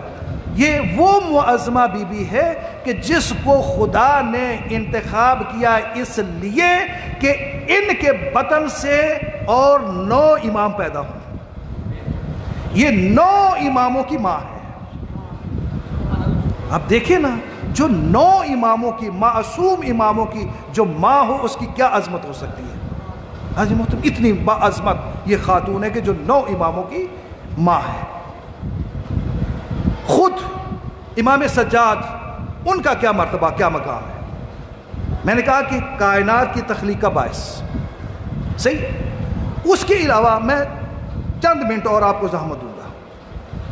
معصومین علیہ السلام میں جس امام کے حوالے سے یہ کہا جاتا ہے کہ وہ اپنے جد، اپنے بابا علی کے ساتھ اپنے کردار میں، اپنی گفتار میں سب سے زیادہ مشابہ ہیں، وہ یہی امام سجاد ہے۔ امام سجاد کیا ہے؟ اپنے کردار میں، اپنے گفتار میں سب سے زیادہ، روایت ہے، سب سے زیادہ مولا علی کے مشابہ ہیں معرفت میں، اور اسی طریقے سے باقی جتنی فضیلتیں ہیں ان سب فضیلتوں میں مولا کائنات کے مشابہ ہیں۔ کون؟ امام سجاد علیہ السلام۔ میں زیادہ آپ کو دور نہیں لے کے جاتا ہوں، مفاتیح الجنان تو آپ کے گھر میں، آپ کے مطالعے میں رہتی ہے نا۔ آپ دیکھیے اس میں دعائے صبا میں آپ مولا کائنات کی دعا کا پہلا جملہ پڑھتے ہیں، یا من، خدا کی معرفت کے حوالے سے، یا من دل علی ذاتہ بذاتہ، اے وہ ذات کہ جس نے میرے لیے دلالت کی اور میرے لیے جس نے پہچان کروائی اپنی معرفت کی، وہ اپنی ذات کی وجہ سے۔ عجیب ہے یہ جملہ مولا کائنات کا۔ بھائی ذات احدیت جو ہے اس کی معرفت کسی کو نہیں ہے۔ ہمیں حکم ہے کہ ہم خدا کی معرفت حاصل کریں خدا کی صفات کے حوالے سے، خدا کے جو اسماء حسنہ ہیں ان کے حوالے سے۔ خدا رحمان ہے، رحیم ہے، قادر ہے، قدیر ہے، اس حوالے سے ہم خدا کی معرفت کریں، خدا کی ذات کے حوالے سے نہیں۔ لہٰذا ہم کیا کرتے ہیں کہ خدا کی صفات سے ہم پہنچتے ہیں کہاں تک؟ خدا تک۔ لیکن مولا کائنات کیا فرماتے ہیں؟ یا من دل علی ذاتہ بذاتہ، اے میرے وہ معبود کہ جس نے میرے لیے دلالت کی ہے اپنی ذات پر، اپنی ذات کی وجہ سے، یعنی جس نے مجھے اپنی معرفت کرائی ہے، پہچان کروائی ہے، کس وجہ سے؟ اپنی ذات کی وجہ سے۔ یعنی علی جو ہے وہ ذات الہی تک پہنچا ہے، کس کے ذریعے سے؟ ذات الہی کے ذریعے سے۔ ذات الہی تک پہنچے کس کے ذریعے سے؟ ذات الہی کے ذریعے سے۔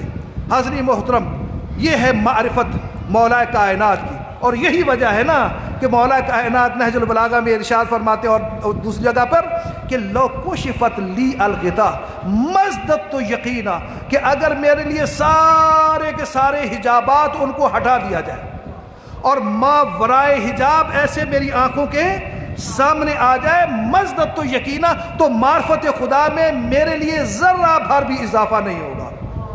یعنی علی جو حق الیقین کی منزل کے اوپر فائز ہے، اس ذات احدیت کے حوالے سے وہ اس یقین کی منزل کے اوپر ہیں کہ اب کوئی گنجائش ہی نہیں ہے کہ علی معرفت کی اس منزل کے اوپر ہے کہ آگے بھی اور کچھ معرفت کی منازل ہو۔ آخری جو معرفت کی منزل ہے وہاں پر ہے مولا کائنات۔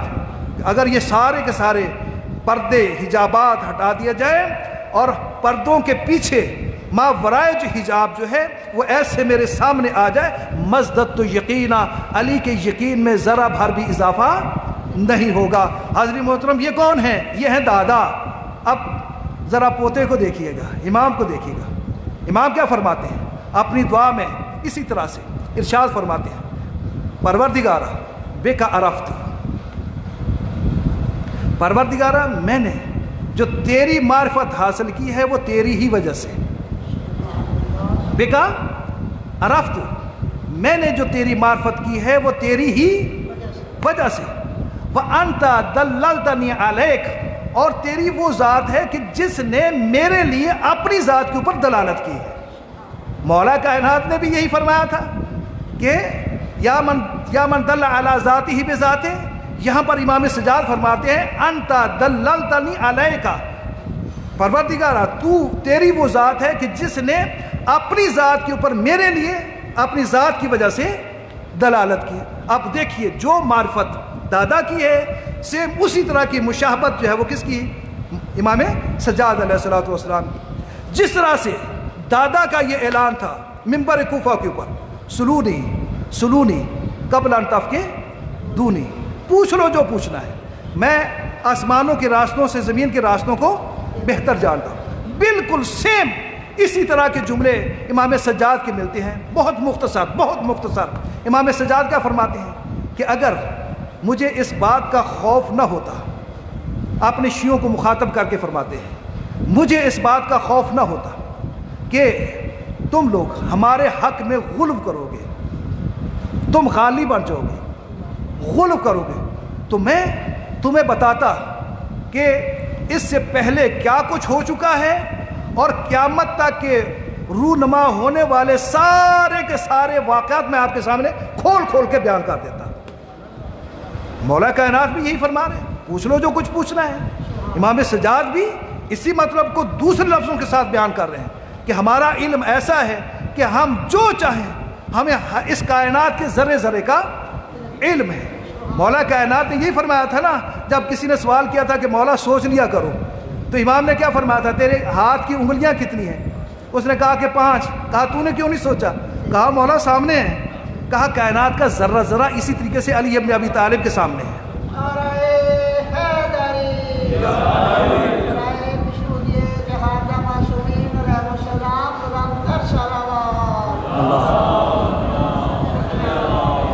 کائنات کا ذرہ ذرہ علی کے سامنے۔ امام سجاد فرماتے ہیں کہ اگر میں چاہوں تو میں قیامت تک کے ہونے والے ایک ایک واقعہ، ایک ایک رونما ہونے والی حقیقت وہ آپ کے سامنے کھول کے بیان کر دوں۔ یہ امام سجاد ہے۔ حاضرین محترم، یہ دیکھیے سخاوت، جس طرح کی سخاوت کا انداز ہمیں مولا علی کا نظر آتا ہے، سیم اسی طرح کی سخاوت ہمیں امام سجاد بالکل اس کی شباہت نظر آتی ہے۔ مولا علی جو سخاوت کرتے تھے، کیا وہ فقط اپنوں کے اوپر کرتے تھے؟ سوال ہے میرا، پڑھے لکھے لوگ ہیں، مولا علی جو سخاوت کرتے تھے وہ صرف اپنے ماننے والوں کے اوپر کرتے تھے؟ سب کے اوپر کرتے تھے، حتیٰ دوست اور دشمن کے اوپر سخاوت کرتے تھے۔ مولا علی یہ ہے نا بھائی، قاتل کو شربت پیش کر دینا یہ کوئی معمولی بات تو نہیں ہے نا۔ ہاں، اپنے قاتل کو شربت پیش کر دینا معمولی بات نہیں ہے۔ مولا علی اس کے سامنے جس نے بھی سوال کیا ہے کبھی کسی کو رد نہیں کیا ہے۔ یہ سخاوت ہے مولا کائنات۔ وہ ایک کسی نے مولا کائنات کے سامنے یہ بیان کیا کہ حاتم طیب بڑا سخی تھا، اس نے سخاوت کے لیے اپنے گھر کے 40 دروازے بنائے ہوئے تھے، لہٰذا کوئی سائل وہ آتا ایک دروازے سے آتا تو اس کو وہاں پر 1 درہم دیا جاتا، دوسرے دروازے پہ جاتا تو پھر اس کو اس دروازے 40 دروازوں کے اوپر جاتا تو اس کو 40 درہم اس کو مل جاتے۔ مولا کائنات نے فرمایا سخی تھا لیکن سخاوت کا سلیقہ نہیں آتا تھا. کہا مولا وہ کیسے اتنا بڑا سخی؟ کہا بھائی 40 سخی کا یہ کام نہیں ہے کہ کسی کو 40 دروازوں کے اوپر پھیرایا جائے. بھائی ایک ہی دروازے سے اتنا دے دیا جائے کہ کسی اور دروازے کے اوپر جانے کی ضرورت ہی محسوس نہ ہو.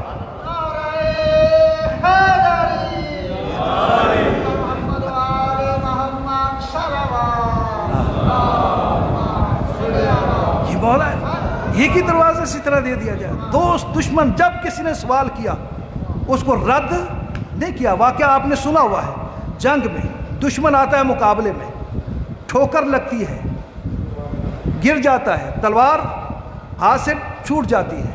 اب نہتھا ہو گیا نا, اب اس نے اپنے طور پر وہ نہتھا بھی ہے, گرا ہوا بھی ہے, آنکھیں بند بھی کر لی ہیں کہ اب بس آئی تلوار اور بس میرا خاتمہ, یہی ہے نا. لیکن کافی دیر جب وہ پڑا رہا اسی انداز میں تو اپنے آپ کو اس نے کہا میں تو ابھی سالم ہوں, میں تو زندہ ہوں. آنکھیں کھولی, کیا دیکھا؟ مولا کائنات اپنی تلوار کو نیام میں ڈال چکے ہیں. کہا یا علی آپ کا دشمن میدان جنگ میں جو آپ کو للکار رہا تھا وہ نہتھا ہو گیا تھا, اور نہتھے دشمن کو قابو کرنا, اس کو مارنا تو بڑا آسان ہوتا ہے. آپ نے مجھے کیوں چھوڑا, مجھے قتل کیوں نہیں کیا؟ کہا علی کو زیبا نہیں ہے کہ وہ اپنے کسی نہتھے دشمن کے اوپر حملہ آور ہو. علی کو زیبا نہیں, علی کی شجاعت اس کے لیے ننگوار ہے کہ وہ اپنے نہتھے دشمن کو قتل کرے. اچھا مولا یہ تلوار مجھے دے دو. مولا نہیں کہا اس نے, ویسے کہا یا علی یہ تلوار مجھے دے دو. سوال کیا اس نے, مولا علی نے تلوار ایسے اچھالی, یہ لو. وہ جب تلوار لے کے سنبھل چکا عرض کرنے لگا یا علی یہ بھی کوئی طریقہ ہے کہ میدان جنگ میں اور دشمن کو اپنا کوئی اسلحہ دے دے اور خود خالی ہاتھ ہو جائے؟ کہا تو نے سوال کیا ہے نا, تو نے سوال کیا ہے نا, لہٰذا علی کو زیبا نہیں ہے کہ وہ کسی بھی حالت میں کوئی بھی اسے سوال کرے اور علی اس کے سوال کو پورا نہ کرے.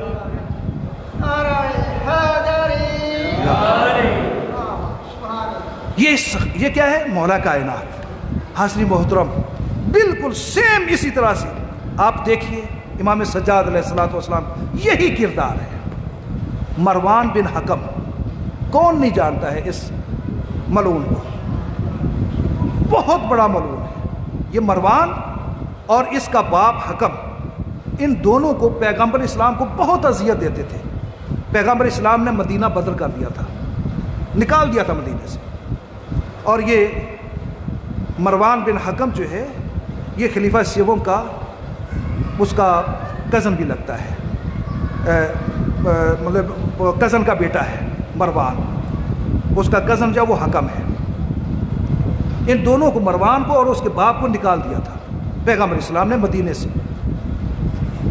یہ پیغمبر کا پورا زمانہ مدینہ بدر رہا, اور اس کے بعد خلیفہ اول کا زمانہ, اس میں بھی یہ مدینہ بدر رہا. کہا گیا کہ اس کو واپس بلا لیا جائے, کہا کہ نہیں, جس کو رسول نے مدینہ بدر کیا ہے میں اس کو نہیں بلاؤں گا.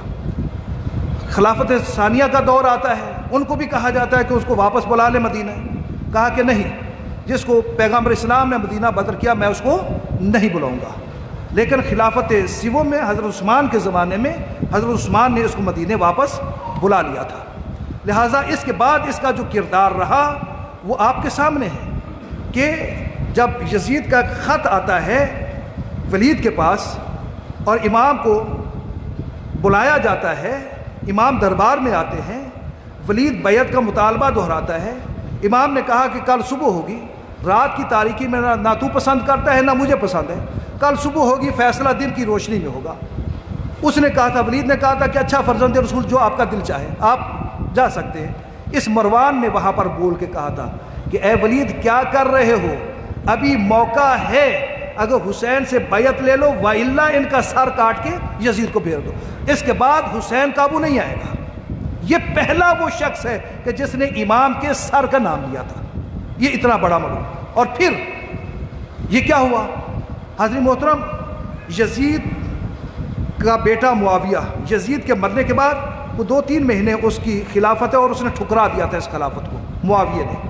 بہت اچھا انسان تھا معاویہ، بہت اچھا انسان تھا۔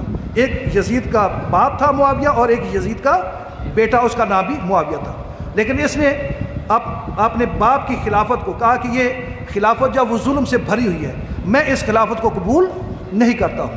لہٰذا اس کے بعد جب اس نے ٹھکرا دیا تو اس خلافت کو قبول کیا اس مروان نے، اور پھر سلسلہ سفیانی خاندان سے نکل کر مروانی خاندان میں یہ خلافت آ جاتی ہے، اور اس کے بعد مروان کے بعد پھر آگے مروان کی اولاد ولید کیا اس کا نام ہے عبد الملک بن مروان، اس کی حکومت آتی ہے عبد الملک کے بعد، پھر اس کے 4-5 بیٹے ہیں، پھر ان کی حکومتوں کا آگے سلسلہ جو وہ چل نکلتا ہے۔ حضرت محترم، میں جو عرض کر رہا تھا آپ کی خدمت میں کہ یہ مروان وہ شخص ہے کہ جب یہ خلیفہ بنا اس وقت کے بھی اس کے مظالم ہیں، لیکن اس خلافت سے پہلے اس کو ولید کی جگہ پر مدینے کا حکمران بنایا گیا تھا۔ کربلا کے واقعے کے بعد اس کو مدینے کا حکمران بنایا گیا تھا۔ جب حکمران بنا، اس نے امام سجاد کے ساتھ ایسے مظالم ان کے اوپر ڈھائے، کوئی دقیقہ فروغ گزاشت نہیں کرتا تھا امام سجاد کے اوپر ظلم کرنے میں۔ امام کے گھر کو اس نے ایک مرتبہ بالکل ملیا میٹ کر دیا تھا، جس میں امام علیہ الصلوۃ والسلام سکونت پذیر تھے۔ آپ کا ایک باغ تھا کہ جس میں آپ نے تقریباً 500 کھجوروں کے درخت جو ہیں وہ لگائے ہوئے تھے، اور امام کی یہ طریقہ کار تھا کہ امام جاتے اپنے اس باغ میں اور ہر درخت کے ساتھ 2 رکعت نماز پڑھتے تھے۔ لہٰذا یہ بھی ایک مشابہت ہے کہ جس طریقے سے مولا کائنات ہر روز ہر رات 1000 رکعت نماز پڑھتے تھے، امام سجاد بھی ہر روز 1000 رکعت نماز پڑھا کرتے تھے۔ یہ بابا وہ دادا کی عبادت ہے اور یہ پوتے کی عبادت ہے۔ اب دیکھیے اسی طریقے سے یہ باغ اس نے تباہ کر دیا، مولا کو بہت زیادہ اذیتیں دی۔ پھر کیا ہوتا ہے؟ پھر ایک مرتبہ ایسا ہوتا ہے کہ جب یزید کے حالات مدینے والوں کے سامنے، جو مدینے سے وفد گیا تھا یزید کے حالات دریافت کرنے کے لیے، جب وہ حالات دریافت کر کے آیا، مدینے میں بغاوت ہو گئی یزید کے خلاف۔ مدینے والوں نے یزید کے خلاف بغاوت کی، جس کے نتیجے میں واقعہ حرہ پیش آیا۔ حضرت محترم، بغاوت ہو گئی۔ اس بغاوت کے نتیجے میں اس وقت 80 کے قریب اس مروانی خاندان کے افراد تھے بنی امیہ کے، کہ جو مختلف پوسٹوں کے اوپر تھے، اور ان کا ہیڈ جو تھا یہ مروان تھا۔ لہٰذا کیا کیا لوگوں نے؟ مولا سجاد کے پاس آئے کہ آپ ہاتھ بڑھائیں، ہم آپ کے ہاتھ کے اوپر بیعت کرتے ہیں، اور یہ ہے کہ آپ خلافت کا اعلان کریں۔ امام علیہ الصلوۃ والسلام نے فرمایا جاؤ اپنا کام کرو۔ اس کے بعد یہی لوگ عبداللہ ابن حنظلہ، جو کہ غسیل ملائکہ جن کو کہا جاتا ہے، پیغمبر اسلام کے بڑے عظیم صحابی تھے عبداللہ ابن حنظلہ، ان کے پاس گئے۔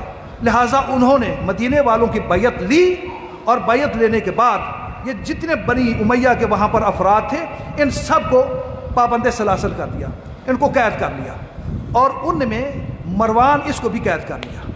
اس کے بارے میں یہ روایت میں یہ ہے کہ اس کے ہاتھوں میں ہتھکڑیاں ڈال دی گئیں۔ جب ہتھکڑیاں ڈال دی گئیں تو اس نے گویا کہ ایک فریاد بلند کی، اپیل دائر کی کہ بھئی آپ میرے ساتھ جو بھی سلوک کر لیں، لیکن مجھے ذرا اپنے بیوی اور بچے کسی کے سپرد کر لینے دیں۔ اس کو مہلت دی گئی۔ یہ مروان اپنی اسی حالت میں اپنی بیوی بچوں کو لے کے ایک ایک قریشی کا دروازہ اس نے کھٹکھٹایا۔ بڑے بڑے نامی گرامی قریشی تھے اس وقت مدینے میں، ایک ایک کا دروازہ کھٹکھٹایا، لیکن جو بھی دروازہ کھولتا مروان کو اس حالت میں دیکھتا فوراً دروازہ بند کر دیتا، کوئی بات بھی نہ کرنے کا موقع دیتا۔ حاضرین محترم، اس کے بعد کیا ہوتا ہے؟ پھر یہ مروان بالآخر مجبور ہو کر اس دروازے کے اوپر آتا ہے جو ہر ایک کی پناہ گاہ ہے، اس دروازے کے جو ہر ایک کے لیے پناہ گاہ ہے۔ امام سجاد علیہ الصلوۃ والسلام کا آگے دروازہ کھٹکھٹاتا ہے، سپاہی ساتھ ہیں، بچے ساتھ ہیں۔ امام علیہ الصلوۃ والسلام پیغام دیا گیا، مروان آیا ہے اور اس کے ہاتھ بندھے ہوئے ہیں۔ جب امام نے یہ سنا مروان اس کے ہاتھ بندھے ہوئے، اس کے مظالم دیکھیں، اب امام کا رد عمل اس کے مقابلے میں دیکھیں کہ کتنا کریم ہے یہ ہمارا امام۔ حاضرین محترم، کیا کیا؟ روایت کی یہ لفظیں ہیں، میں نے کتاب میں پڑھا اپنی آنکھوں سے، کہ امام گویا کہ اتنی تیزی سے آئے جیسا کہ آپ کے ہاں محاورہ بولا جاتا ہے کہ بھئی اس نے تو جوتا بھی نہیں سنبھالا، یعنی جوتا بھی نہیں پہنا، اتنی تیزی سے امام علیہ الصلوۃ والسلام دروازے کے اوپر آئے، دروازے کو کھولا، اور قبل اس کے بات کہتے نہیں، آؤ اندر آ جاؤ۔ امام نے اپنے گھر میں بلایا، کہا کہ اس کے ہاتھ کھول دیے گئے، کہا کہ پہلے اس کو کھانا کھلاؤ، دسترخوان بچھ گیا اس کے بیوی بچوں کے لیے، اس کے لیے عربوں کے ہاں یہ دستور ہے کہ اگر کوئی مہمان آ جائے نا اور اس کو اپنے دسترخوان کے اوپر کھانا کھلانا ہو تو جو میزبان ہوتا ہے وہ پہلے اس کے ہاتھ دھلاتا ہے۔ امام علیہ الصلوۃ والسلام نے وہ پانی کا برتن پکڑا اور پکڑنے کے بعد خود مروان کے ہاتھ دھلوائے، خود پانی ڈالا اور اس نے ہاتھ دھوئے۔ دھونے کے بعد کھانا کھا چکا، کھانا کھانے کے بعد کہا، بات نہیں کرنے دی مروان کو کہ وہ کیا کہنا چاہتا ہے، کہا اپنے بیوی بچوں کے حوالے سے پریشان، کہا ہاں مولا اسی طرح سے۔ اچھا میرے دو گھر ہیں، ایک یہ گھر ہے کہ جس میں میں موجود ہوں، اور دوسرا مدینے سے باہر میرا باغ ہے اور اس میں گھر ہے۔ یہ گھر نسبتاً تنگ ہے، وہ کھلا ہے، یہ بھی محفوظ ہے، وہاں پر بھی میری پناہ میں ہے۔ آپ کے بیوی اور بچے، آپ کا جہاں دل چاہے آپ کے بیوی بچے وہاں پر باحفاظت رہ سکتے ہیں۔ عرض کرنے لگا فرزند رسول، اگر جہاں پر آپ خود تشریف فرما ہوں اپنے زیر سایہ اگر میرے بچوں کو رکھیں تو میرا دل مطمئن ہو جائے گا۔ کہا کہ اچھا ٹھیک ہے۔ اس کے بیوی بچوں کو امام نے اپنے ہاں اپنے گھر میں رکھا۔ اس کی بیوی کا یہ بیان ہے کہ میں جتنا عرصہ امام سجاد کے گھر میں رہی ہوں میں اس انداز میں رہی ہوں کہ اتنا آرام اور سکون نہ مجھے اپنے باپ کے گھر میں نصیب ہوا تھا نہ اپنے شوہر کے گھر میں۔ عصمت امام زین العابدین علیہ السلام پر اندر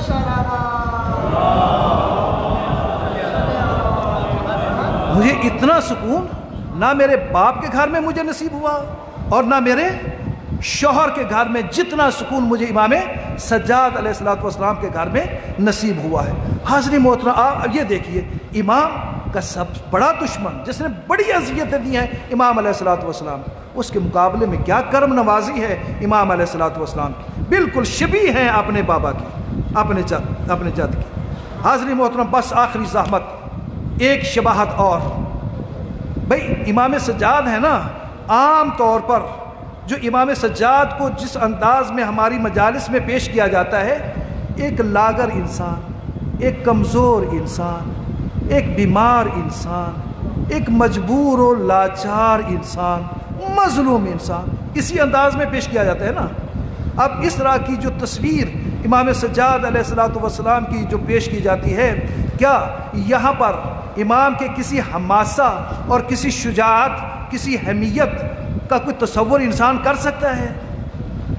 جب اس انداز میں امام علیہ الصلوۃ والسلام کو پیش کیا جاتا ہے، کہاں کی حمیت، کہاں کا حماسہ، کہاں کی شجاعت، کوئی تصور انسان نہیں کر سکتا ہے۔ لیکن حاضرین محترم، اگر ان روایات کا، ان واقعات کا اگر مطالعہ کیا جائے دقت کے ساتھ، ان کا ملاحظہ کیا جائے تو یہاں پر ہمیں نظر آتا ہے کہ امام علیہ الصلوۃ والسلام بالکل شجاعت میں اپنے بابا کے وارث تھے، اپنی جد کے وارث تھے۔ آپ دیکھیے نا کہ امام سجاد علیہ الصلوۃ والسلام کی شجاعت، صرف دو منظر آپ کے سامنے بیان کر کے ختم کرتا ہوں۔ ایک منظر کہ کوفہ کا دربار ہے، عبید اللہ بن زیاد سامنے تخت نشین ہے اور اس کے سامنے امام کس حالت میں ہے؟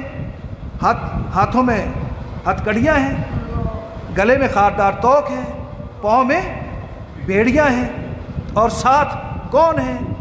پھوپھیاں ہیں جن کے سر کے اوپر چادریں نہیں ہیں، بہنیں ہیں جن کے سر کے اوپر چادریں نہیں ہیں، مستورات ہیں جن کے سر کے اوپر چادریں نہیں ہیں، چھوٹے چھوٹے بچے ہیں کہ جن کو جو ساتھ ہیں، اور یہ ہے کہ ان کو قیدی صورت میں اس قسم پرسی کی حالت میں اس دربار میں کھڑا کیا گیا ہے۔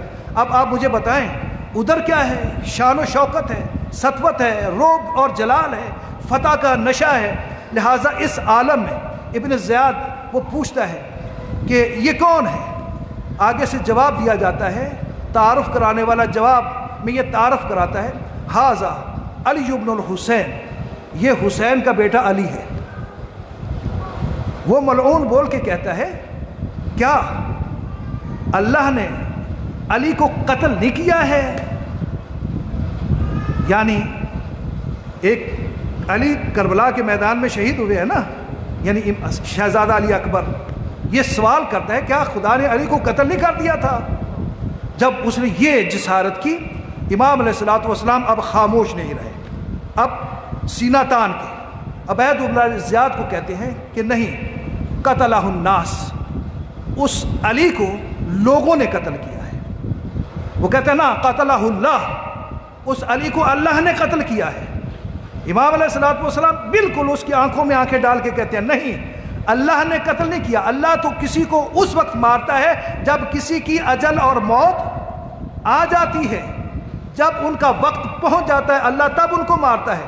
اس علی کو تیرے لوگوں نے قتل کیا ہے۔ جب یہ جواب سنا تو کہتا ہے کہ اچھا تجھ میں یہ جرت کہ تم میرے سامنے اس انداز میں جواب دے رہا ہے۔ لہٰذا آپ نے ان پولیس والوں کو کہتا ہے کہ لے جاؤ ان کو، جا کے قتل کر دو۔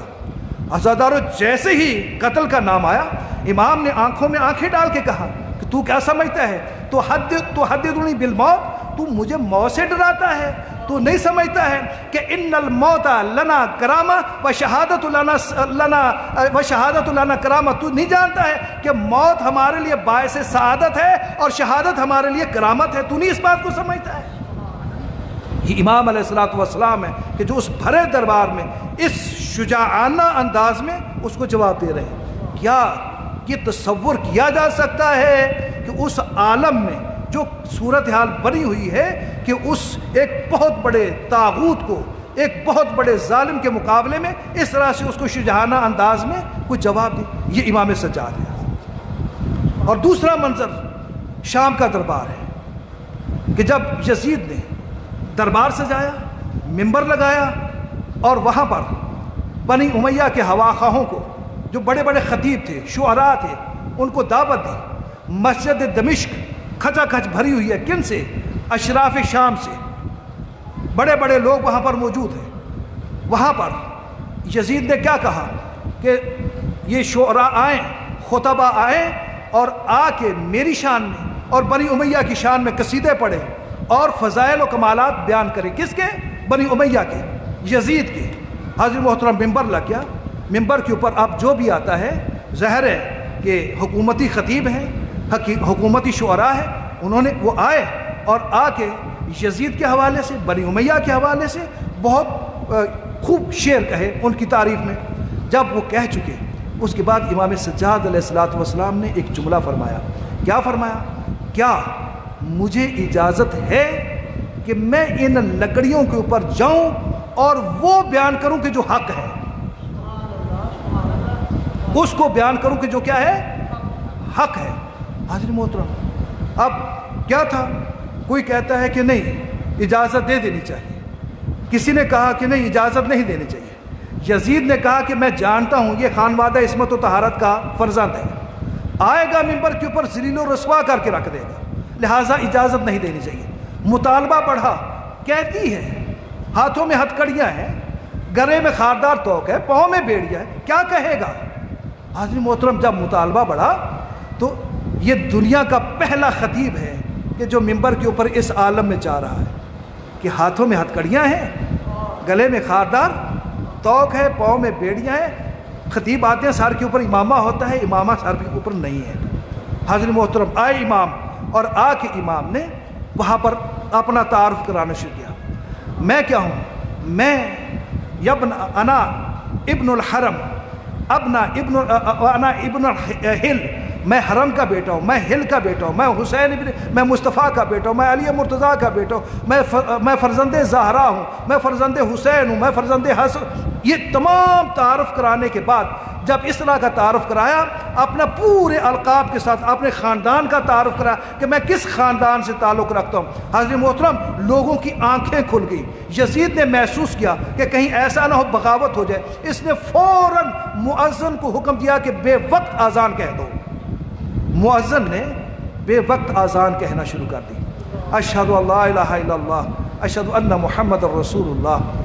یہ جب کہا نا اشہد ان محمد الرسول اللہ، امام نے ہاتھ کا اشارہ کیا، مؤذن کو روک دیا، رک جاؤ مؤذن، رک گیا۔ امام کا حکم تھا نا، امر تھا یہ امام کا، رک گیا۔ بالکل ایسے ہی جیسے کوفہ کے بازار میں ثانیہ زہرا نے لوگوں سے کہا تھا اسکتو، خاموش ہو جاؤ۔ روایت کی یہ لفظ ہے کہ جیسے ہی اس ثانیہ زہرا نے یہ جملہ کہا تھا کہ خاموش ہو جاؤ، اس وقت روایت کی یہ لفظ ہیں کہ جتنے تماشائی تھے جو شور و غل کر رہے تھے وہ سارے کے سارے خاموش، حتیٰ اتنی خاموشی چھا گئی کہ اونٹوں کے گلوں میں جو گھنٹیاں تھیں وہ گھنٹیاں بجنا بند ہو گئیں۔ یہ کیا تھا؟ یہ امر تھا۔ اسی طریقے سے امام نے مؤذن کو کہا اسکت، خاموش ہو جا، خاموش ہو گیا۔ اس کے بعد یزید کو خطاب کہا، اے یزید یہ بتا، یہ محمد الرسول اللہ کی جو صدا گونج رہی ہے، یہ بتا یہ تیرا نانا ہے یا میرا نانا ہے؟ یہ بتا یہ تیرا نانا ہے یا میرا نانا ہے؟ اگر تو کہے کہ میرا نانا ہے، اگر تو یہ کہے کہ میرا نانا ہے، تو غلط کہے گا، تیرا نانا نہیں ہے۔ یہ کس کا نانا ہے؟ یہ میرا نانا ہے۔ جب میرا نانا ہے تو اب مجھے یہ بتا کہ اگر یہی میرا نانا یہاں پر آ کے آپ کے اس دربار کو دیکھے اور میری یہ حالت دیکھے، اور اسی طرح سے یہ جو مستورات عصمت و طہارت ہیں ان کو اس طرح سے بے مکھنا و چادر دیکھے، بتاؤ میرے نانا کی کیا حالت ہوگی؟ عزادارو، یہ جملہ کہنا تھا، یزید کا ایک رنگ آتا تھا اور ایک جاتا تھا، اور جو وہ منصوبہ بنا چکا تھا وہ سارے کا سارا منصوبہ اس کا فیل ہو گیا۔ حضرت محترم، یہ تھی شہامت، یہ تھی شجاعت کس کی؟ امام سجاد علیہ السلام کی۔ میں یہاں پر دست بستہ مولا علی علیہ السلام کی خدمت میں عرض کروں گا، مولا آپ شجاع تھے، آپ کی بہادری، آپ ہر جنگ کے فاتح تھے، بدر کے آپ فاتح، احد کے آپ فاتح، حنین کے آپ فاتح، خیبر کے آپ فاتح، خندق کے آپ، جتنی جنگیں ہوئی ہیں سب کے کون؟ آپ فاتح، آپ ہیرو ہیں، آپ نے شجاعانہ مار کے سر کیے۔ مولا آپ کی شجاعت میں اور آپ کے اس فرزند کی شجاعت میں زمین و آسمان کا فرق ہے۔ مولا جب آپ شجاعت کے مظاہرے فرماتے تھے تو آپ کے سامنے آپ کی بہو بیٹیاں نہیں تھیں اس حالت میں کہ ان کے سر ننگے ہوتے، ان کے ہاتھ پسے گردن بندھے ہوتے، لیکن آپ کا یہ فرزند ہے، اتنا شجاعت ہے کہ اپنی شجاعت کا مظاہرہ کر رہا ہے۔ کس حالت میں؟ کہ پھوپھیاں ہیں ننگے سر ہیں، بہنیں ہیں ننگے سر ہیں، مستورات ہیں ننگے سر ہیں، یہ چھوٹے چھوٹے بچے ہیں، ایسا ان کی یہ حالت ہے۔ عزادارو، میں عرض کروں گا مولا آپ بڑے شجاع، لیکن میرے اس امام سجاد کی شجاعت کا کوئی اندازہ نہیں کیا جا سکتا ہے۔ عزادارو، اسی طریقے سے امام علی علیہ السلام کی فصاحت و بلاغت اپنے اوج کمال کے اوپر، لیکن میرے امام نے جو تبلیغ کا انداز اختیار کیا، کس طرح سے؟ دعاؤں کے ذریعے سے، مناجات کے ذریعے سے، گریہ و بکا کے ذریعے سے۔ جو معارف نہج البلاغہ میں علی ابن ابی طالب نے بڑے شجاعانہ انداز میں شہامت کے ساتھ، حمیت کے ساتھ جن معارف کو بیان کیا تھا، مولا کائنات نے انہی معارف کو کس کے ذریعے سے؟ گریہ کے ذریعے سے، بکا کے ذریعے سے، غمناک صداؤں کے ذریعے سے، دعاؤں کے ذریعے سے، مناجات کے ذریعے سے، انہی مناجات کو امام سجاد علیہ السلام نے دنیا والوں کے سامنے بیان کیا۔ لیکن حاضرین محترم، عزاداران عزیزان گرامی، فرق آپ کو واضح طور پر میں آپ کے سامنے بیان کرنا چاہوں گا کہ مولا کائنات نے جو خطبے دیے تھے وہ ان کا اثر آپ کے سامنے اور طرح کا ہے۔ مولا امام سجاد علیہ السلام نے جس انداز میں یہ دعائیں پڑھی، مناجات پڑھی، گریہ کیا، اس کا اثر ہمیں کچھ اور انداز میں نظر آتا ہے۔ وہ کس طرح سے؟ وہ اس طرح سے دیکھ لیجئے گا کہ اس خاندان کے یہ ایک جنازہ امام سجاد کا ہے جو 25 محرم کو اٹھا ہے، اور اس سے پہلے اور بھی جنازے اٹھے ہیں اس خاندان رسالت کے. جنازوں کے اٹھنے سے آپ کو اندازہ ہو جائے گا کہ وہ ان کی جو فصاحت و بلاغت تھی پیغمبر اسلام کے حوالے سے، مولا کائنات کے باقی افراد کے حوالے سے، اس کے اثرات کیا مرتب ہوئے تھے، اور امام سجاد علیہ السلام نے جو انداز اختیار کیا تھا اس کے اثرات اس معاشرے کے اوپر کیسے مرتب ہوئے. آپ دیکھیے کہ ان کے اثرات یہ تھے، آپ کے سامنے ہیں کہ سب سے پہلا اس خاندان کا جنازہ وہ پیغمبر اسلام کا اٹھتا ہے. پیغمبر اسلام کا جنازہ کس انداز میں اٹھا حاضرین محترم.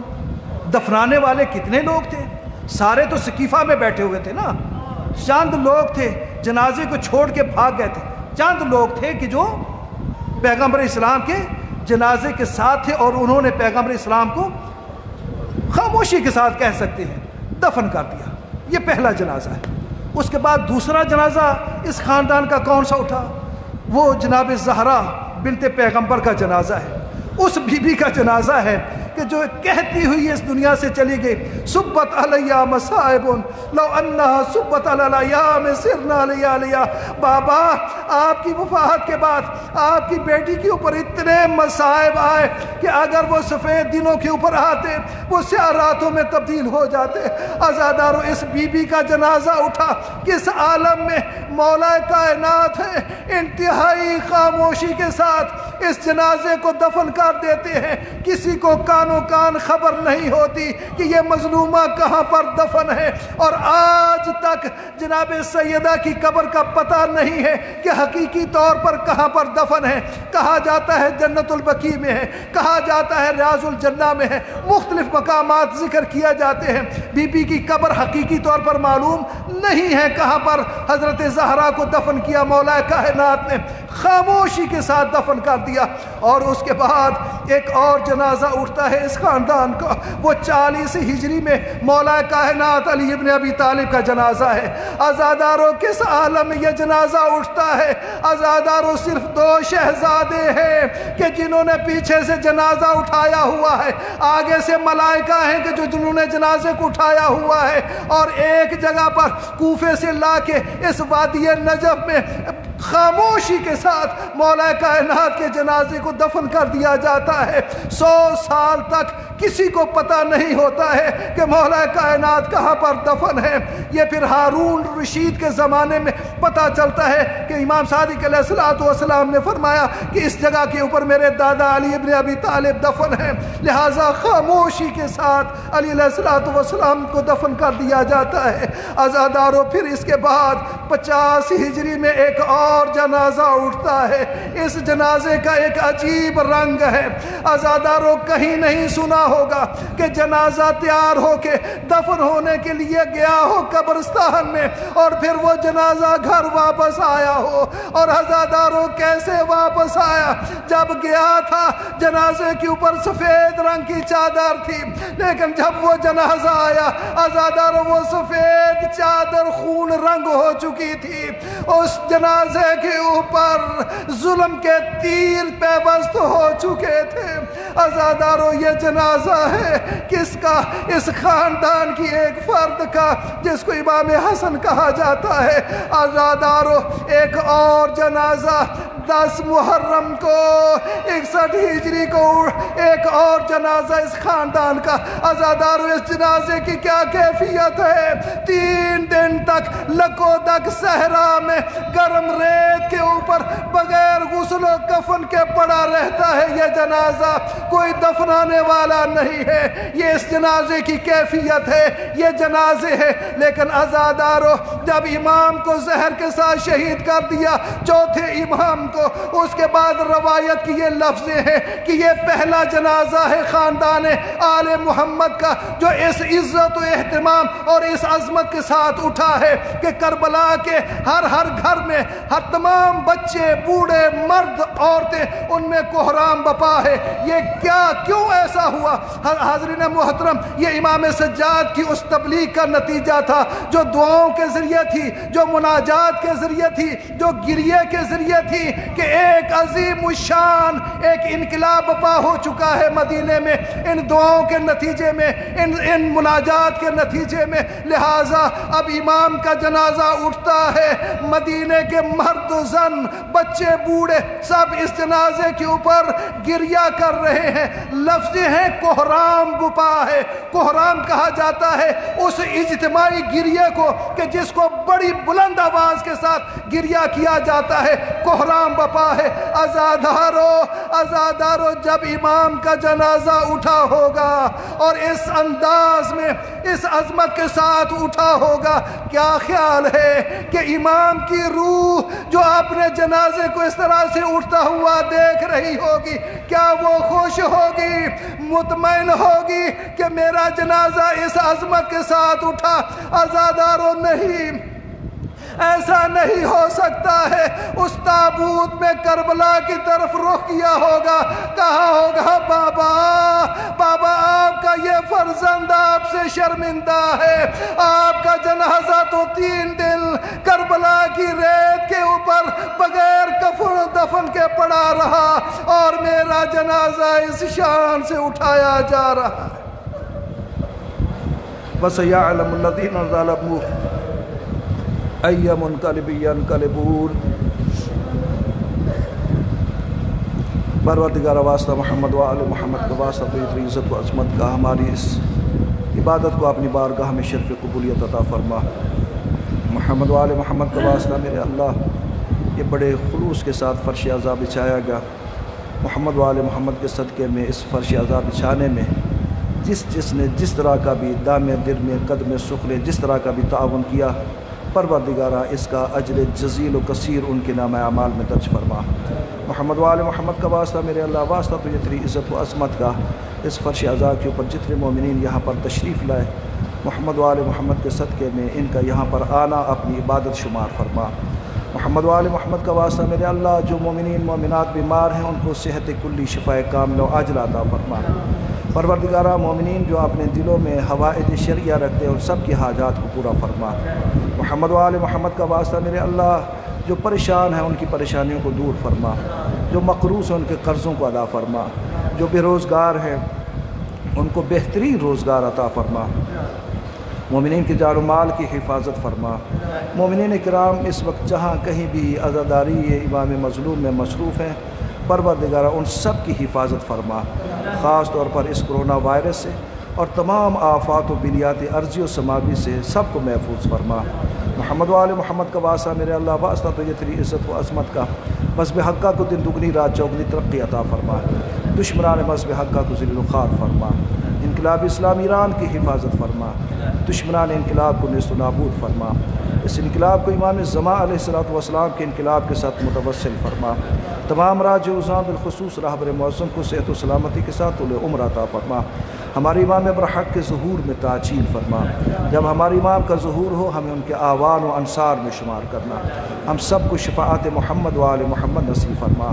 پروردگارہ واسطہ محمد و آل محمد کا واسطہ تو اتنی عزت و عظمت کا ہمارے امام زمان کا دل ہم سے راضی و خوشنود فرما، بحق زہرا و ابیہا و بعلہا و بنیہا، اللہم صلی علی محمد و آل محمد۔